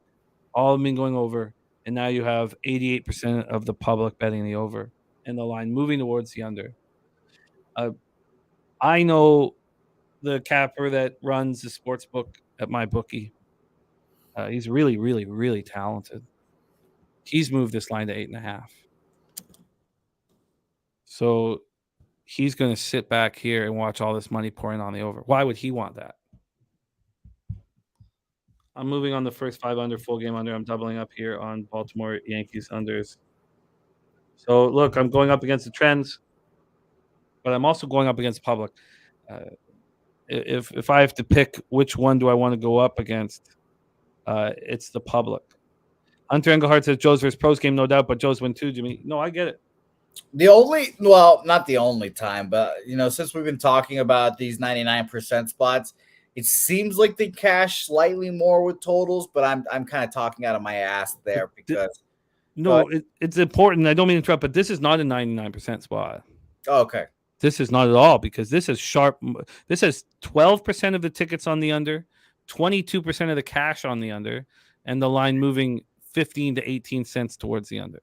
Cool. All right, cool. Yeah, I thought it was 99% of cash on the over, and you're taking the under there. No, it's just 88 and 78. Like, it's a pretty still comfortable. Steep, but yeah, no, I lean over, but I didn't have anything confident enough to bet on it. So yeah, I don't hate your under at all, honestly. And 9 straight overs, at some point, obviously. And Sweaty Butcher says play trends until they lose. You only lose once. Look, I get the whole thought process of all. Especially when you jump on them like early. I did that with the Cardinals forever. I was on the Cardinals early, and once you bet that trend, you feel great about it. But like once you're jumping in, like in the middle of it or trying to catch the end of it, etc. We've had 2 straight games soar over that everyone saw. I like this. I love the breakdown. I'm excited to bet this. I'm excited. And One and Done Sports says fake line movements. So not everybody believes in it, and that's fine. One and done, that's totally fine. Especially, you track your action, you succeed, and so trust what's succeeding for you. One and done. All right, let's move on. 7:20 p.m. Eastern. Philadelphia Phillies 23-26, 9-16 on the road at the Atlanta Braves 30-19, 13-12 at home. And I hear you. One and Done says he works for DraftKings. This is done all the time. You're not going to be able to explain then why my bookie is dropped to 8.5. Why would they be looking for more money on the over? You think that's all? It's not pretend, because when they move it to 8.5, they're going to get all this money on the over. So it's obviously not pretend. But again, this is part of the fun, capping, and we all cap together. We don't have to agree, and there's complete autonomy, especially if you succeed. If you succeed, do exactly what you've been doing. Aaron Nola, and it's great to have you in the chat, One and Done. It's important to talk about the differences that we all seek and look Shout out to AOD in the chat, by the way, saying that we're Stockton and Malone. Who's Stockton and who's Malone in this scenario here? I don't know. I don't want to be either. I'd rather be Stockton. Damn it. Alfred says that he can't back Dylan Dodd. Hunter Engelhardt, Phillies first 5 innings, team total over 2.5 plus 100. And let's fire away. Philadelphia Phillies at Atlanta Braves, Truist Park in Atlanta, Georgia. Aaron Nola going up against Dylan Dodd. We will start with the weather in Atlanta. 77 Fahrenheit, 9.6 miles per hour left to right. Goes from 9.6 down to 6.7. Go over to the line history here for this one. We have on the total, Pinnacle has moved it to 9.5.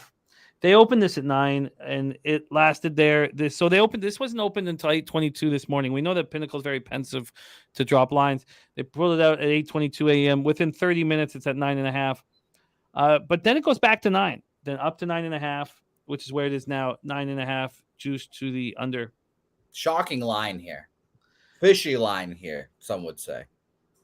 Yeah, I'm excited about that. I'm excited about this card. I love the opportunity when I don't have much action, I can't find, and then we start, unearthing the opportunities. Let's talk about the money line here. This opened up with the Phillies minus 108. They're now minus 104. a 4-cent move to Dylan Dodd and the Atlanta Braves. Maybe I'm stupid, but I wrote this line wasn't out last night, but we knew who the pitchers were. I wrote down Phillies minus 140. This could be fishy, though. It's so funny how this line is. But I can understand, and I think it's going to help you doing this. I think that your process is showing rewards since you've kind of changed it a bit, and I think it will continue to do that. The Braves have 40% of the tickets and 53% of the cash on them. The Braves do? Yeah. Wow. 68% of the tickets are on the over, and we have no information other than that. Just that 68% of the tickets are on the over. I thought they would really get everyone to bet the Phillies here.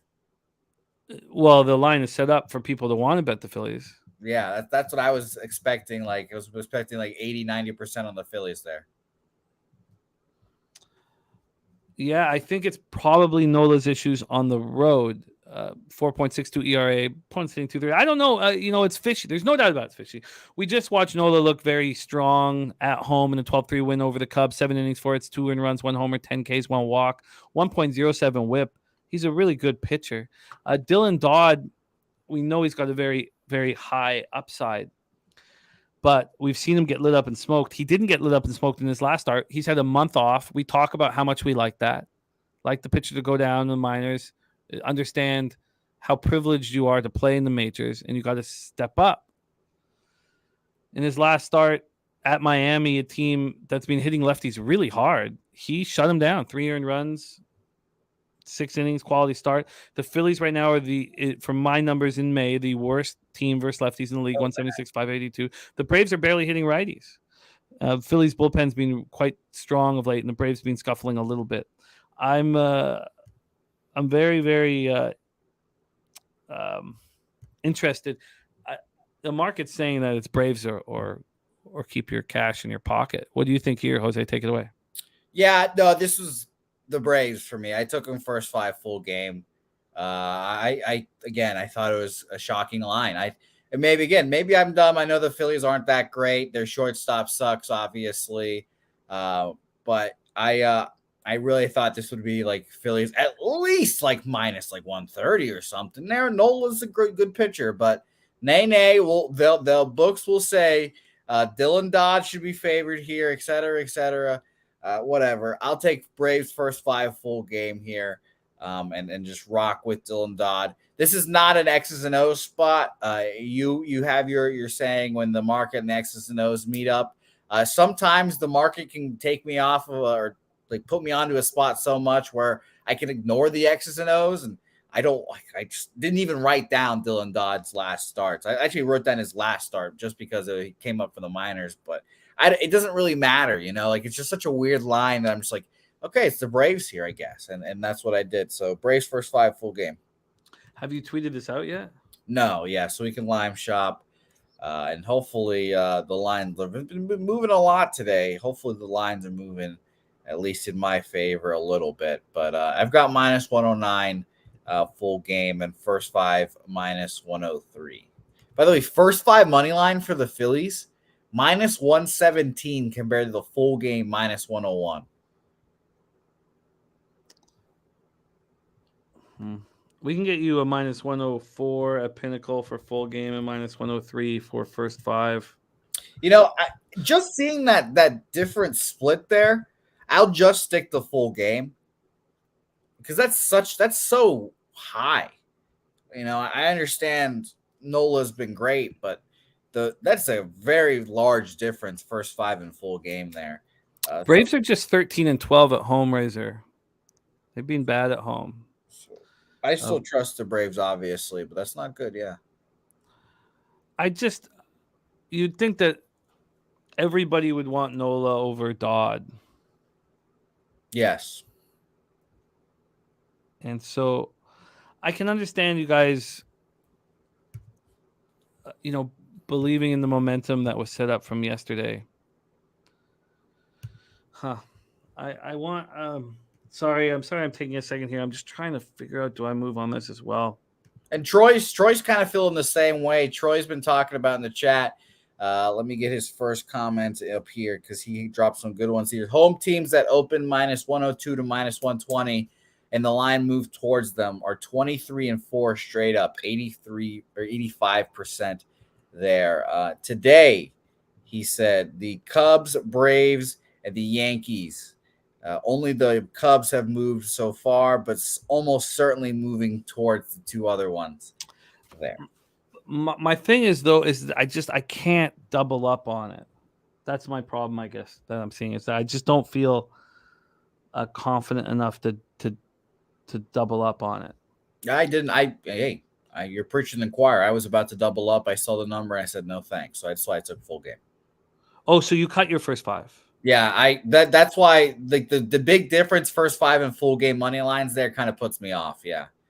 So I like full game money line there for the Braves. Okay, I'm going to join you on the full game, but to talk about the interesting ways that you can read a line. For me, I see Nola versus Dodd, and I think the opposite of Razors. So I see Phillies Braves in this spot, and I think, who would possibly want to bet Dodd over Nola? And he sees this as, who would possibly want to bet the Phillies on the road over the Braves at home?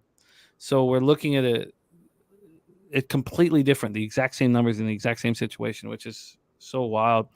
Joe Yerger says it looks like Dodd is not ready. I mean, can't we just... Okay, let's just go over to Dodd right now, and then we'll move on to the next game because I really like the next game, and so does Troy, and I know we're on the same spot there. But Dylan Dodd, a very highly thought of prospect, looks terrible. Looked great in that first start at St. Louis. We knew what they did to the lefties, so we thought that he would shut down the Padres the next start, and he gets lit up and smoked. He goes down to the minors for a month. He comes back, and that Marlins team is hitting, I don't have it in front of me, but like 790 versus lefties. They're doing really well, May. yeah. So I don't know how you would take that, Joe, from the information that we have here. We have a young pitcher, a highly, highly thought of pitcher, who's thrown 3 starts in Major League Baseball, and 2 of them have been very good. One, he got lit up. He was sent back to the minors. So again, we're looking at the same numbers, but seeing, different, a different, answer to the equation. Yeah, and we talked about Dylan Dodd on Say Hey Plays, obviously. And the Braves are one of those franchises you can kind of trust with pitching decisions, et cetera, et cetera. It feels like every year, and I said this, I thought it was going to be Dylan Dodd, but it was actually Bryce Elder.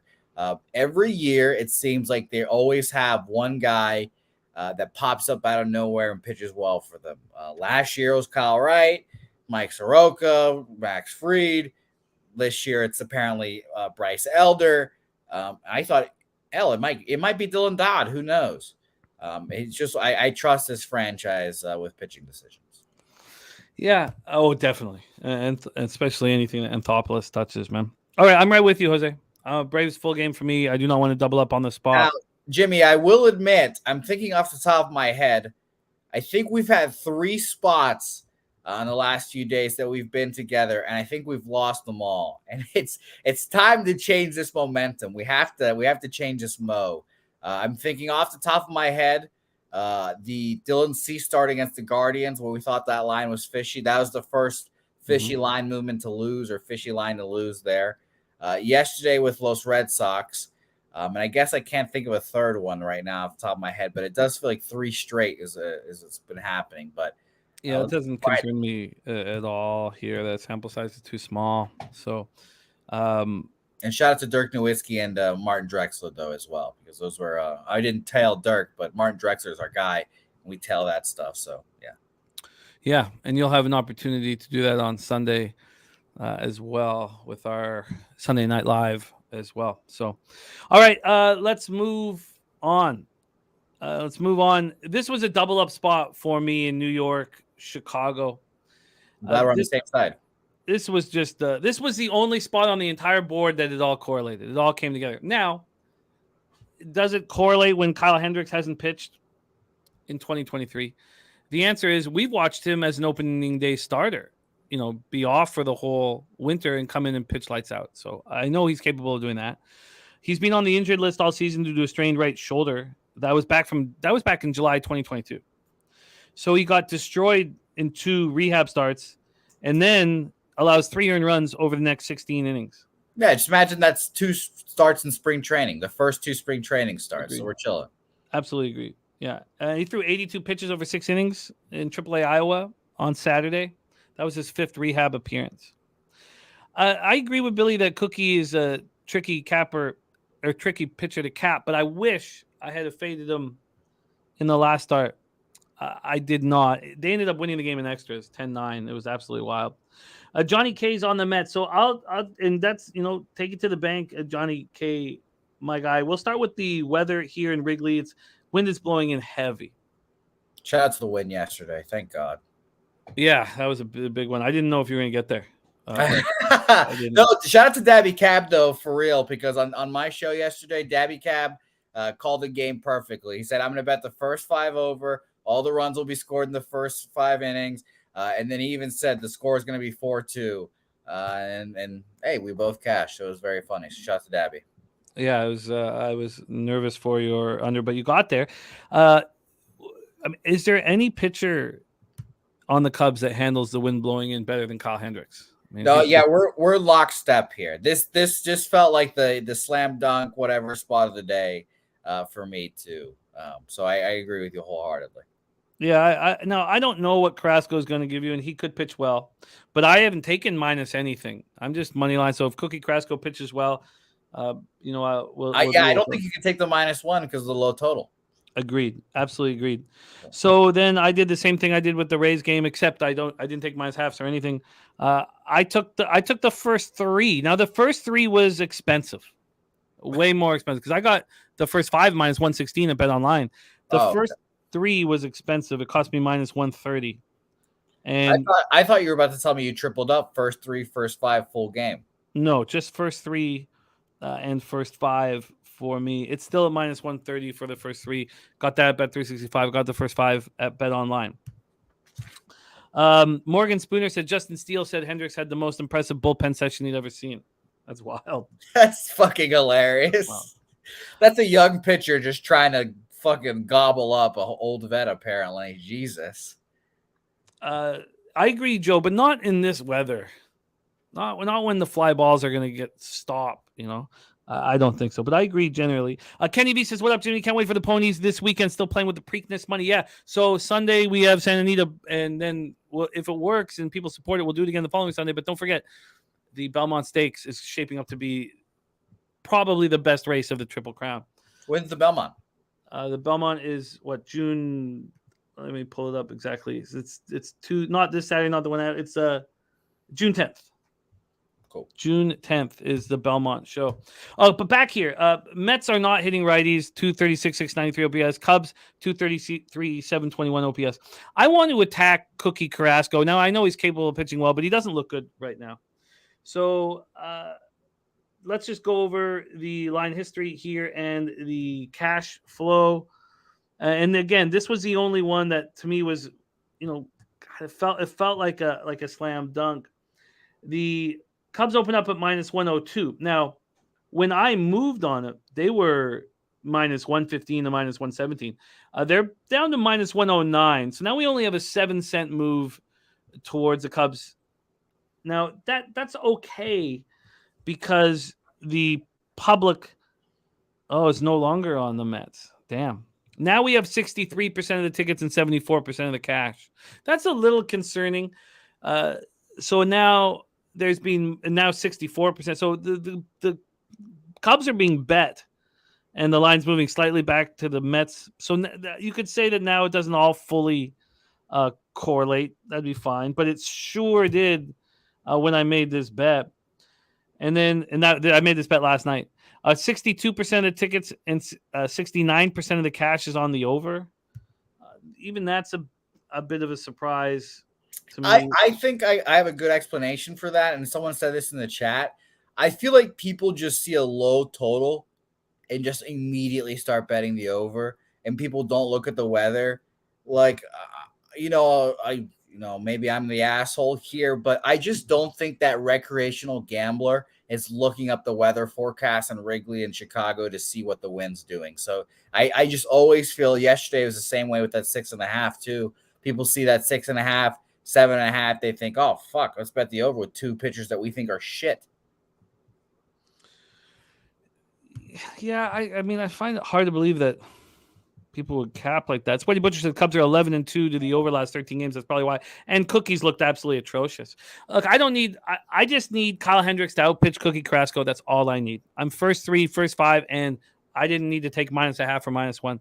These were the only bets I made before we got here. I made them last night. Take it away, Jose, your plan here at Wrigley. No, I'm on there with you. First 5 Cubs money line.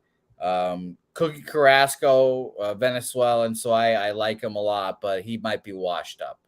It might be that time we have to put him away in the toy box and say, you know what, Cookie, you've done well. Remember that one time, remember that one season with the Guardians where he decorated all the baseballs. Remember that? That's what we're gonna be talking about with Cookie Carrasco soon.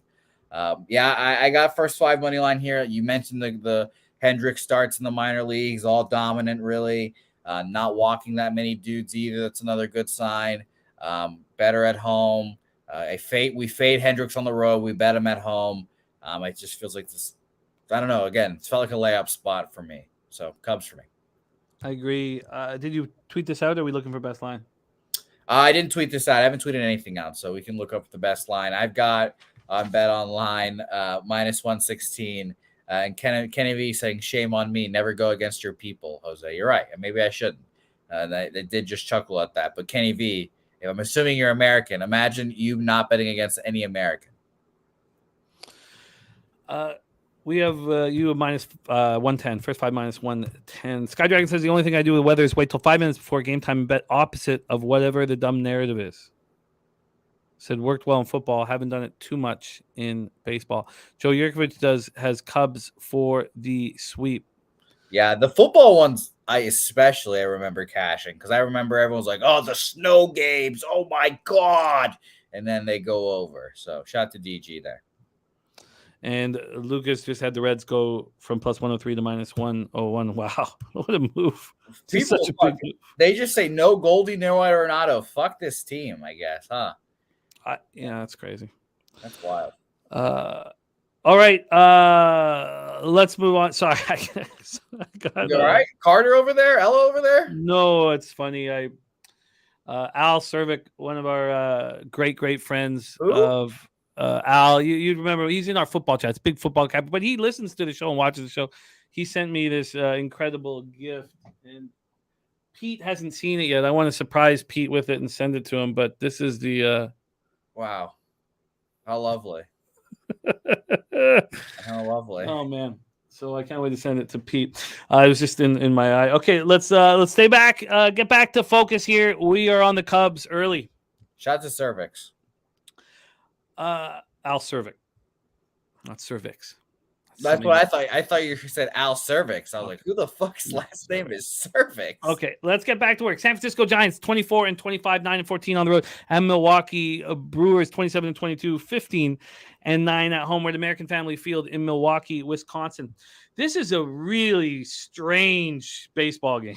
So who's pitching? Scott Alexander is starting, and Logan Webb is the primary. What? Okay. Yes. So. Logan Webb, which there could be some injury issues. There's been a lot of talk of what's going on with Logan Webb. So Scott Alexander, 4-0, 4.42 ERA. He's just a bullpen piece. He's going to start it off. And then Logan Webb comes in, who 2.91 ERA, 1.11 whip, 65 innings, 65 Ks, 13 walks. He's been really strong at home, and he struggled on the road. 4.18 ERA on the road, 242 opponents batting average. Then for the Brewers, you have Julio Teheran. Oh, get the fuck out of here. What? He has not had an actual season really since 2019. He was also completely lit up in AAA El Paso over 8 starts, 5.63 ERA, 1.68 whip. What the hell is Julio Teheran going to give you? It's roof's going to be closed. It's cold in Milwaukee today. We'll go over to the line history here for this one. Only a few books have allowed you to bet it. I haven't seen a line on this one yet. Well, let's see.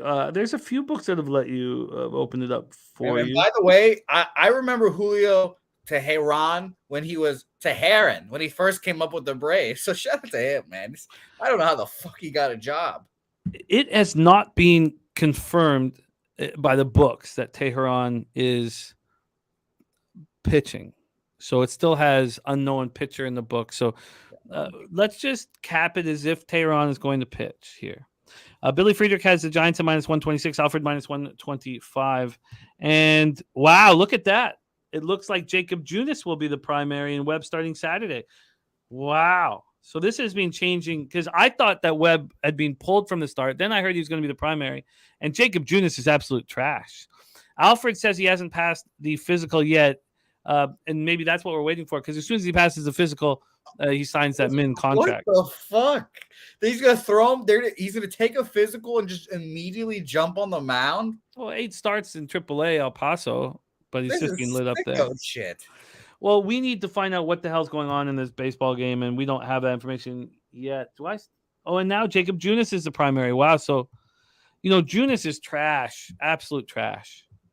And then what the hell is Teheran going to give you? I mean, who knows? Nutflush says it's showing Junis. Who knows? We don't even really need to discuss the spot here. There's just too much unknown. Do you want to mention anything on it? Nope. Fuck this game. All right, let's move on to the final MLB game on the card. Then we go into NBA Game 5 East Finals. 9:40 p.m. Eastern, Oakland Athletics 10-41, 5-21 on the road at Seattle Mariners, 25-24, 13-12 at home, T-Mobile Park in Seattle, Washington. JP Sears going up against Logan Gilbert. Sears coming off a nice start at the Astros. So was Waldekuk. So that didn't seem to help Jeremy. Is that his first name? Ken, thank you. JP Sears 0-3, 4.99 ERA, 1.15 whip. Last start, 6 innings, 2 earned runs, 7 Ks, 1 walk, 3 lost to Astros. It's pretty good. On the road, he's been atrocious. But that nice start was at the Astros. But he has 6.75 ERA, 248 opponents batting average on the road. Logan Gilbert is just solid. He's been solid since he started pitching for the Mariners. It's just you pretty much know what you're going to get, and it's quality. Coming off a 7-3 win at the Braves, 6 innings, 2 earned runs, 9 Ks, 1 walk. He's only thrown 18 2/3 at home this year, 3.38 ERA, but 179 opponents batting average. The A's are hitting 206, 619 versus righties in May, and the Mariners are starting to hit lefties a bit, 256, 737. And the A's bullpen allows 3 more runs than the Mariners bullpen over 9 innings. Rocco Rogers going JP Sears over 5.5 Ks. Logan Gilbert over 17.5 outs. Nutflush John says, once this offensive lineup is confirmed, Giants team total over is on the radar. Billy Friedrich says, Athletics team total under, whatever the hell that number is. There's Benjamin Mills in the house. Nate Dogg is on Seattle on the run line. So let's see, is it what the weather's like in Seattle? 67 Fahrenheit. Wow, it's warm in the west, cold in the east. Roof will be open. 8.8 miles in, gets down to 7 in. Let's take a look at the line history here for this one. Oh, I guess I have first 5 up. Sorry, just give me a second here. Move over to the full game. This is our last baseball game on the card. It looks like we're going to have a nice amount of action. I was worried that we weren't. The Mariners opened up at -215. They're now -240. 25-cent move towards them. 25-cent move towards the Mariners. And from a total perspective, we have this total opening up at 8, now at 7.5. Did it open up at 8 at Pinnacle too? Yes, it did. It lasted at 8 until 10 at night. Then it moved to 7.5. The roof is open on a warm night. Morgan Spooner says, took the -1.5 last night, -110 after the other game finished. Probably as square as it gets, but Gilbert is too good for this trash lineup. Let's take a look at the cash flow and then hear what Jose has to say about this spot. We have 50% of the tickets and 87% of the cash on the under, and clear move towards the under. From a money line standpoint, we have 90% of the tickets on the Mariners and 97% of that cash. Rocco Ryder says A's run line may be a look here. Why is Seattle run line affordable? They priced it up like crazy yesterday. Now Logan Gilbert on the mound, and the run line is affordable. Coin says Oakland is 3-22-1 first 5 money line on the road, and 20-6 first 5 to the over on the road. Rocco says looks like a low scoring game. Take it away for us here, Jose Bouquett, A's Mariners. I've just decided that I don't speak about this organization anymore. I lost 4 straight days worth of bets on the doubled up. No, thank you. I'm done with this squad. I can't wait for them to move to Las Vegas. Fuck Green, fuck Gold, fuck JP Spears, everyone in this lineup. I hope Esteri Perez or Ruiz, whatever his name is, fucking steals 80 bases and they lose 600 ball games this year. No thanks. Pass it back to you. And I will say this. I feel bad for the Seattle Mariners. They have one of the best starting rotations in baseball, and they're not going to make the playoffs. I mean, it's going to hurt. I imagine they're going to come on in the second half, but it's not going to be easy to get in for sure. Minus 11% run rate at T-Mobile. Coors is plus 30%. Plus 30%. Wrigley minus 23%. The home run rate's minus 40%. I mean, Hendricks is getting a real cushy start. Okay, I think that the under is in play. I think that JP Sears is a decent pitcher. Why are we not just on the under in this spot? Do we not trust JP Sears? Yeah, and the A's bullpen. And anyone associated with the Oakland Athletics. I would just Billy Bean, all of them. Jonah Hill, Brad Pitt. We don't trust any of those guys. All right. I'd like to look at Sears here. So who lit him up on the road? He allowed 5 runs and 5 1/3 at the Yankees. He shut down Houston. He allowed 6 earned runs against the Angels and 4 against the Rangers. I mean, those teams hit lefties hard. The Mariners are starting to. Yeah, I'm going to stay off of this spot. Nuffle says, I have a day or two left to finish it, but I will have a play that I will move on for the rest of the season that he will share. That's exciting. Okay, so then let me just look at how much cash is on the under here once more. Sorry, that's the money line. I just want to make sure that I'm not leaving money on the table here on the last game of this card. The 49% of the tickets on the under and 86% of the cash. How is that not sharp action on the under? And if I just Williams Wrestling taking the over, but and I respect that, but just feels like this is sharp money on the under. I mean, even at 7.5 now is juiced. I mean, this has been under. This market has moved towards the under nonstop. Not for 1 second was there any buyback. Not one time. This opened up at 8 at minus 111, went to 8 at minus 1. Oh, went to 8 minus 110. Okay, so there was 1 cent move before 7.5. But at 7.5, minus 102, minus 105, minus 107, minus 108, minus 112, minus 115.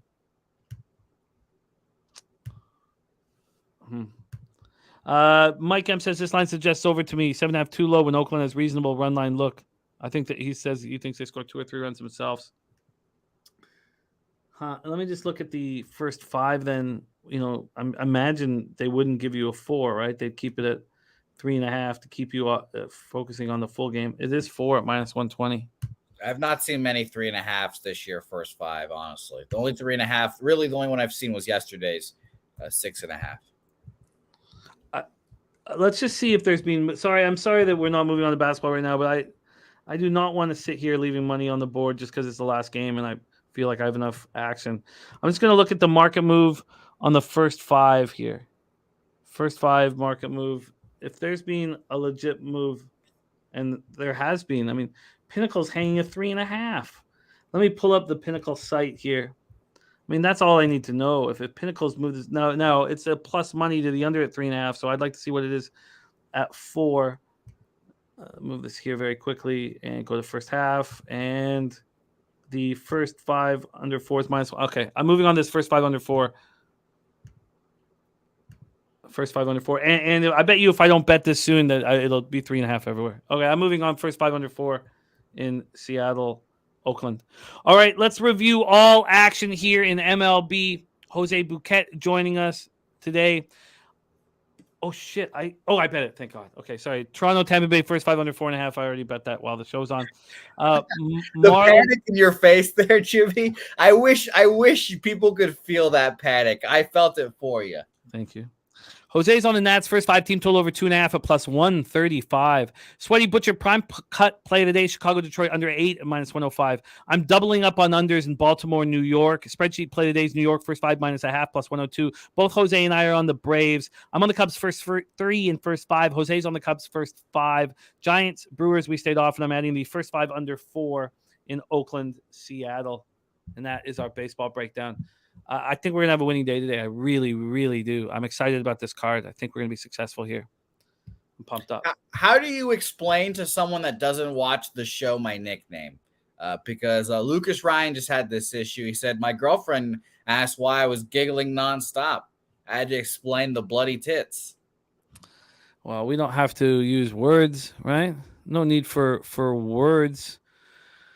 All we have to do is show them. Oh, wait. Can't even. Yeah, you can find it. Yep, it's there. Did you? Oh yeah, here we go. Hey, there's something between 3 and bro. So this is gonna be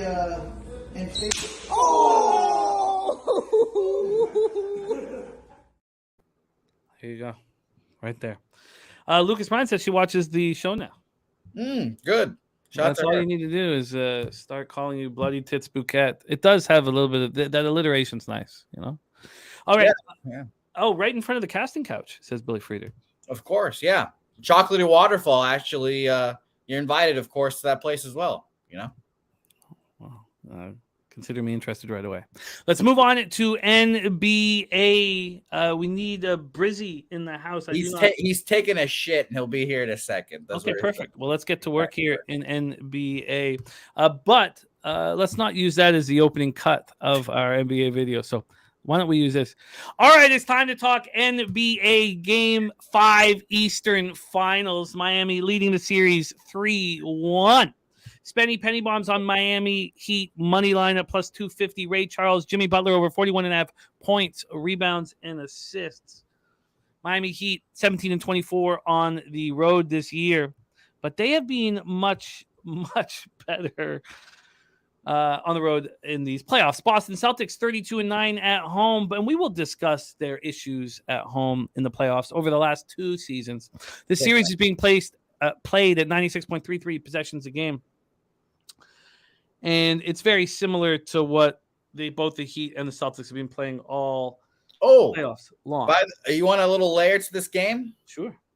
Saturated put his fucking gigantic bulbous sack on the table yesterday on Say Hey Plays, and he said, stake bet. He took the Miami Heat straight up. I said, all right. His sack's on the table. I accepted. Jesus. And he likes his steaks medium. So shout out to him. Wow. Look at that. And he likes medium steaks. I don't know. And he's a butcher. Oh, no, saturated. This is saturated? Yeah, well, saturated. Okay. And by the way, Jimmy, if you want to hear something else embarrassing, whenever I order my steaks, I usually have to look towards Helga to tell me how I get my steaks done. So, well, we had steak and you were able to handle it. Okay. Yeah, well.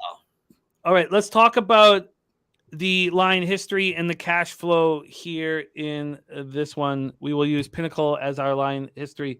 First off, they are the first book that I see here that has moved it to 8.5.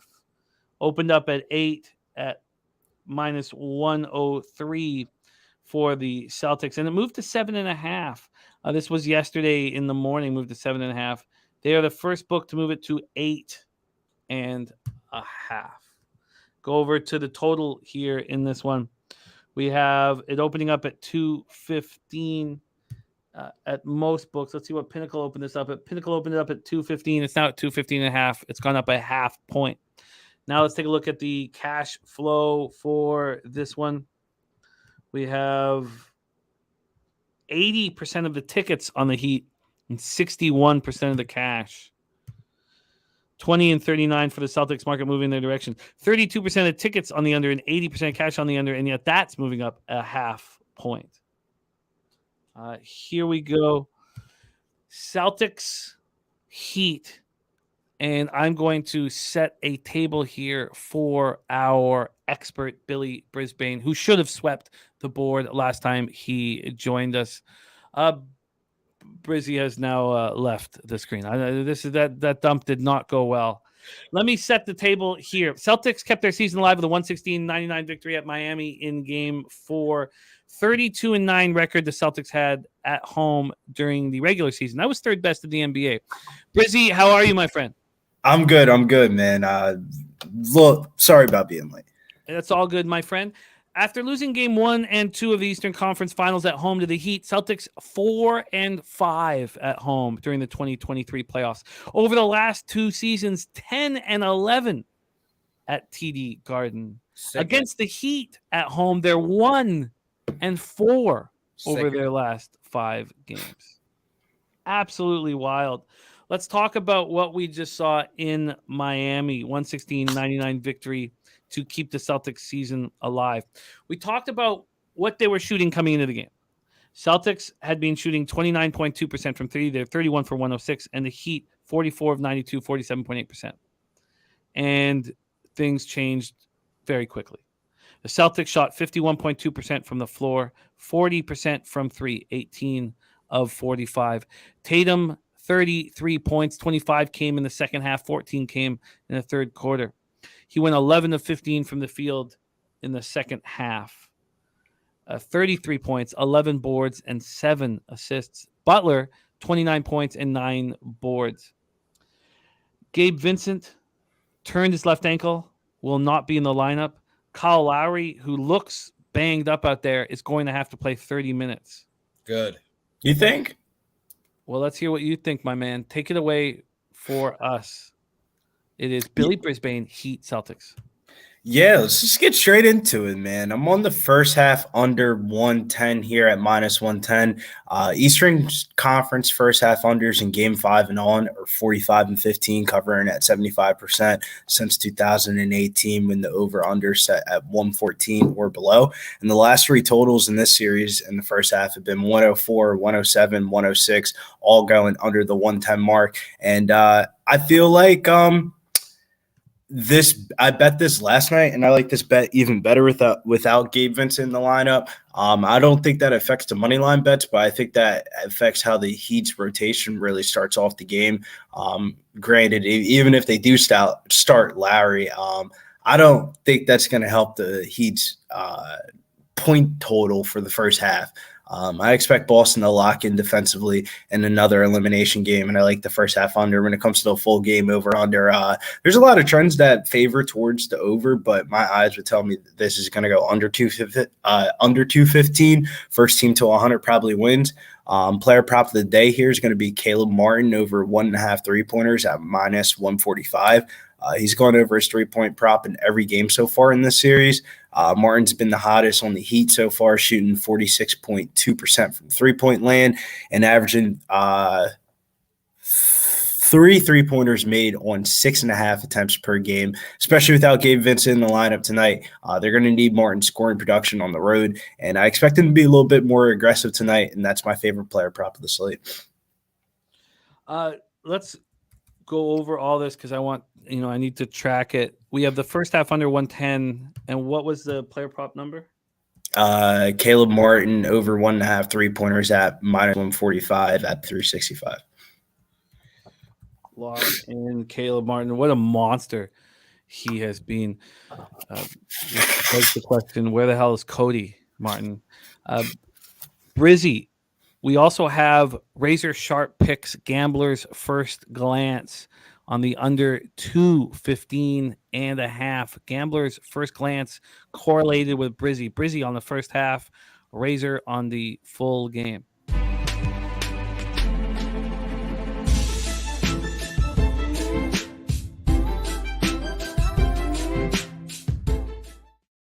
It's shocking to me that the Celtics would only be plus 225 to win the series. It's shocking. Why? That number's way too low. Yeah, you thought it'd be higher? Oh, yeah. Same. I thought it'd be way higher. The Celtics are plus 500 to win the NBA championship. Who in their right mind would think that is worth. If the Celtics come back in the series, they're going to be right where the Nuggets want them. You know? Yeah, no, I've said the whole time the Nuggets would beat the Celtics. But if the Celtics win this series, I'm gonna fly to Los Angeles. I'm gonna find Daryl's house. I'm just gonna laugh. I'm gonna point and laugh. I'm gonna look at and I'm gonna look up Wham, point and laugh. These guys. I don't know if you'll make it out of those two neighborhoods safe. No, Facts though. No, what are you talking about? I've got a lot of street smarts. I just won't wear blood. Nah, Wham doesn't look that tall on screen, but when you see Wham in person, you're like, holy shit, man! Would you have an NBA career? Yeah, no, Wham should be in the league. Wham should at least play D1 basketball. Take it away, Jose. How are you betting Game 5 of the East Finals? Because it's not easy to bet the Celtics as 8 or 8.5 point favorites. What are you doing? It's not. I'm not betting this game. I'm just letting my plus 650 fucking ticket ride. It was plus 650 when they were down 3-0. That should have been higher. That's what I knew, Jim. I told everyone, and so did the Celtics, don't let us win one. And they did. They should have chopped our head off when they had us. They should have killed us, burned the bodies. They didn't.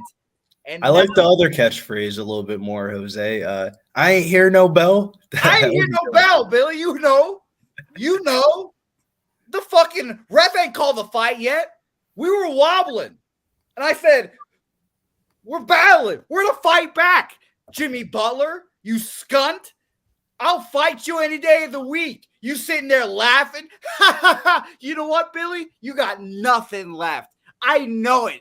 I know I see a broken man when I see one, and he's scared. The Celtics win today, and then all the pressure shifts to the Miami Heat. The Miami Heat and Jimmy Butler, who had a 3 last year to send his team to the championship, and he missed it short because he ain't got no fucking legs. He ain't a dog. I don't believe in you, Jimmy. I'm calling you out, Jimmy. He's going to give his maximum effort tonight. I guarantee you that he tries to take over this game today. So I like Jimmy Butler props. But guess what? The mask, Jaylen Brown, is going to throw the clamps on him. Since we're talking about player props a little bit here, on FanDuel, they have a couple of these player performance double props that really did catch my eye. If you do like the Miami Heat tonight, Jimmy Butler to get 30-plus points and the Heat to win is plus 520. And then Bam Adebayo double-double and the Heat to win is plus 580. And other things that also caught my interest, these are only FanDuel-only props. The Celtics to trail by 10-plus points and to win the game outright, plus 410. Oh, wow. Celtics win this game. They force a game 6. We go back to Miami when all their role players are shaking in. You sound like the biggest – I'm with 409 North. You sound like the biggest mush ever. It happened last year, and look at us now.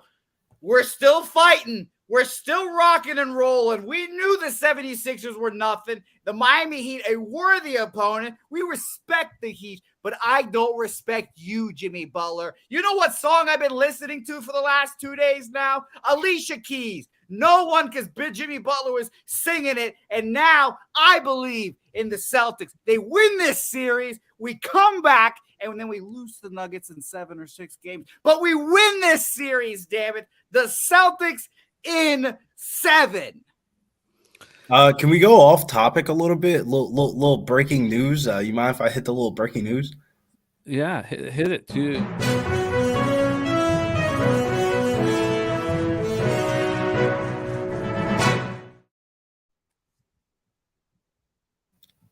For December, the UFC is targeting a return to Atlantic City. First time that the UFC has been to Atlantic City since 2018. And it's a UFC Fight Night in AC, so we might have to set something up with the boys. AC trip still on the horizon. What is the date? We don't know yet, but sometime in December. I mean, if it's really early December, we can get really good prices there. Dude, AC hotels in December, like that's like the perfect idea. It is too close to Christmas. They kind of go up a bit, but I'm interested. I'm very interested. We still have the buy a coffee, so we have a few grand in there, sitting there, waiting for us to get over there. So I like it. Eric Jones in the house. Are you shooting a podcast right after this? No podcast this week because I'm filling in for Big Show for Sharpie. But we do have some WNBA action. I feel like I'm in the same exact spot that I was last week, but here we go. Phoenix Mercury. We're going right back to the well with the Mercury on the money line here. Both of these teams are 0-2. Minnesota Lynx going into Phoenix Mercury. This game is in Arizona. Mercury need this ball game. I think they pull it out straight here on the money line tonight. What is the Mercury money line?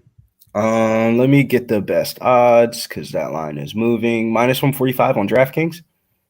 All right. Mercury -145. I am tracking your WNBA as well. Thank you for sharing that with us. Mercury -145 for Brizzy. Also, Brizzy's on the first half under 110. And Martin over 1.5 threes at -145. Razor sharp picks on the under 215.5 for gamblers first glance. I think this is a live bet game. I think we're going to know really quickly whether we want the Celtics at a much lower number or we want the Heat. And I think we'll know that, pretty quick here. I'm not going to move pregame at this point. I don't find anything very appealing. What's the middle guy's play? 409 North. The middle guy is running with his +650 on the Celtics to win the series. +650 on the Shout out to Jose Middle Guy Bouquet. It's not as good as their blood on my tits, but it's not bad. It's not bad. All right, let's review all action here. I'm on the over 5.5 in Knights Stars. Penny Bombs gave us Mark Stone goal +220. Vegas first period money line. Vegas money line. I'm starting to think that the Panthers have to be bet to win the cup. Yeah, I think so too. You have to. But I need to sit with it longer, and I need to see how the Knights get. But I've flipped now.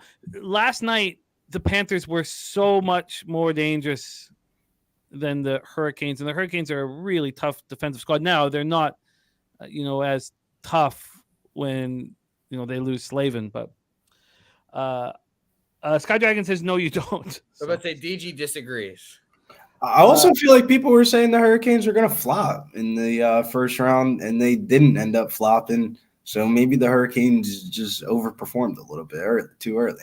I'm surprised that Sky Dragon thinks they're frauds when he was so high on the Hurricanes. And my only answer that was they were 1-0 games. But, yeah.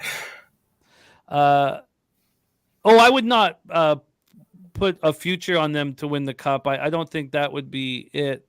But I do think they're going to be dogs, especially if Vegas sweeps here. They're going to be dogs in every game. So my question for you is, who would you bet for the I'm about to jack up dude's name, Conn Smythe Trophy? God. Well, I mean, for Florida, they're all saying Bobrovsky, but I don't know how. It's got to be Tkachuk. So it's got to be Tkachuk on the Florida side of things with all the overtime goals. But a lot of people are saying Bobrovsky's the leader in that right now. And then if it's Vegas, I don't know who it is. I guess he'd come out in. I mean, can you say Aiden Hill? I don't know who it would be for Vegas at this point. Yeah. They sure didn't dominate Game 4. They did not look good, DG. They did not look good at all. I was so lucky that it was 3-3 there at the end of the game, but that penalty should not have been called. That is our show for today. Quick review of our MLB. Yeah, March or so. Spenny's probably right. Probably March or so at this point. Yeah, Johnny K say March. So you guys are probably right. We have the Toronto Tampa Bay first 5 under 4. I have it. First 5 under 4.5. Then Jose's and that's first 5 team total over 2.5 plus 135. Sweaty Butcher Prime Cut play of the day. Chicago Detroit under 8 -105. I'm doubling up on Baltimore New York under his first 5 in full game. Ron Crawford spreadsheet play of the day. Yankees first 5 -0.5 plus 102. Jose's on the Braves full game -104. I'm joining him on the Braves full game. I'm on the Cubs first 3 and first 5. Jose's on the Cubs first 5. And then I'm going to be on the first 5 under 4 in Oakland, Seattle. It made me so angry that they called that penalty. I mean, that's just it made me so angry. That's our show for today. Brizzy, thank you for rolling with us. Follow Brizzy. My bad. No, it's all good. Follow Brizzy on Twitter at @gettingbills_. Follow Jose Bouquett as well at Jose Bouquett. And thank you guys so much. Rance, Christopher Comatini, Sky Dragon, Billy Friedrich, Johnny K, 409 North. I think what I'm saying, Sky Dragon, about is that I started on Vegas and I'm now moving towards Florida.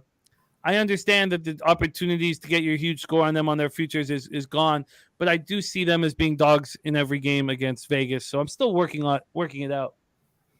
I'm certainly not going to try to make up for my futures losses. I'm not going to try to do that with some big bet or anything like that at all. So, 409 North, Johnny K, Mike M, Spenny Penny Bombs, Billy Friedrich, AOD, Rance, Christopher Comatini, Troy Torrance, Parle Angel, Bo Jackson, Nutflush Allen, Benjamin Mills, UPK, Ayash, Yala says Mercury owns Phoenix, and the over 195.5 for UPK. Nate Dog 420, thank you, all of you guys. Jose, could you please bless our action and let's us into the future? Of course. Shout out to everyone in the chat as always. Billy, appreciate you joining the show. I hope your shit went okay and hope everything bowel-wise is all right with you as well.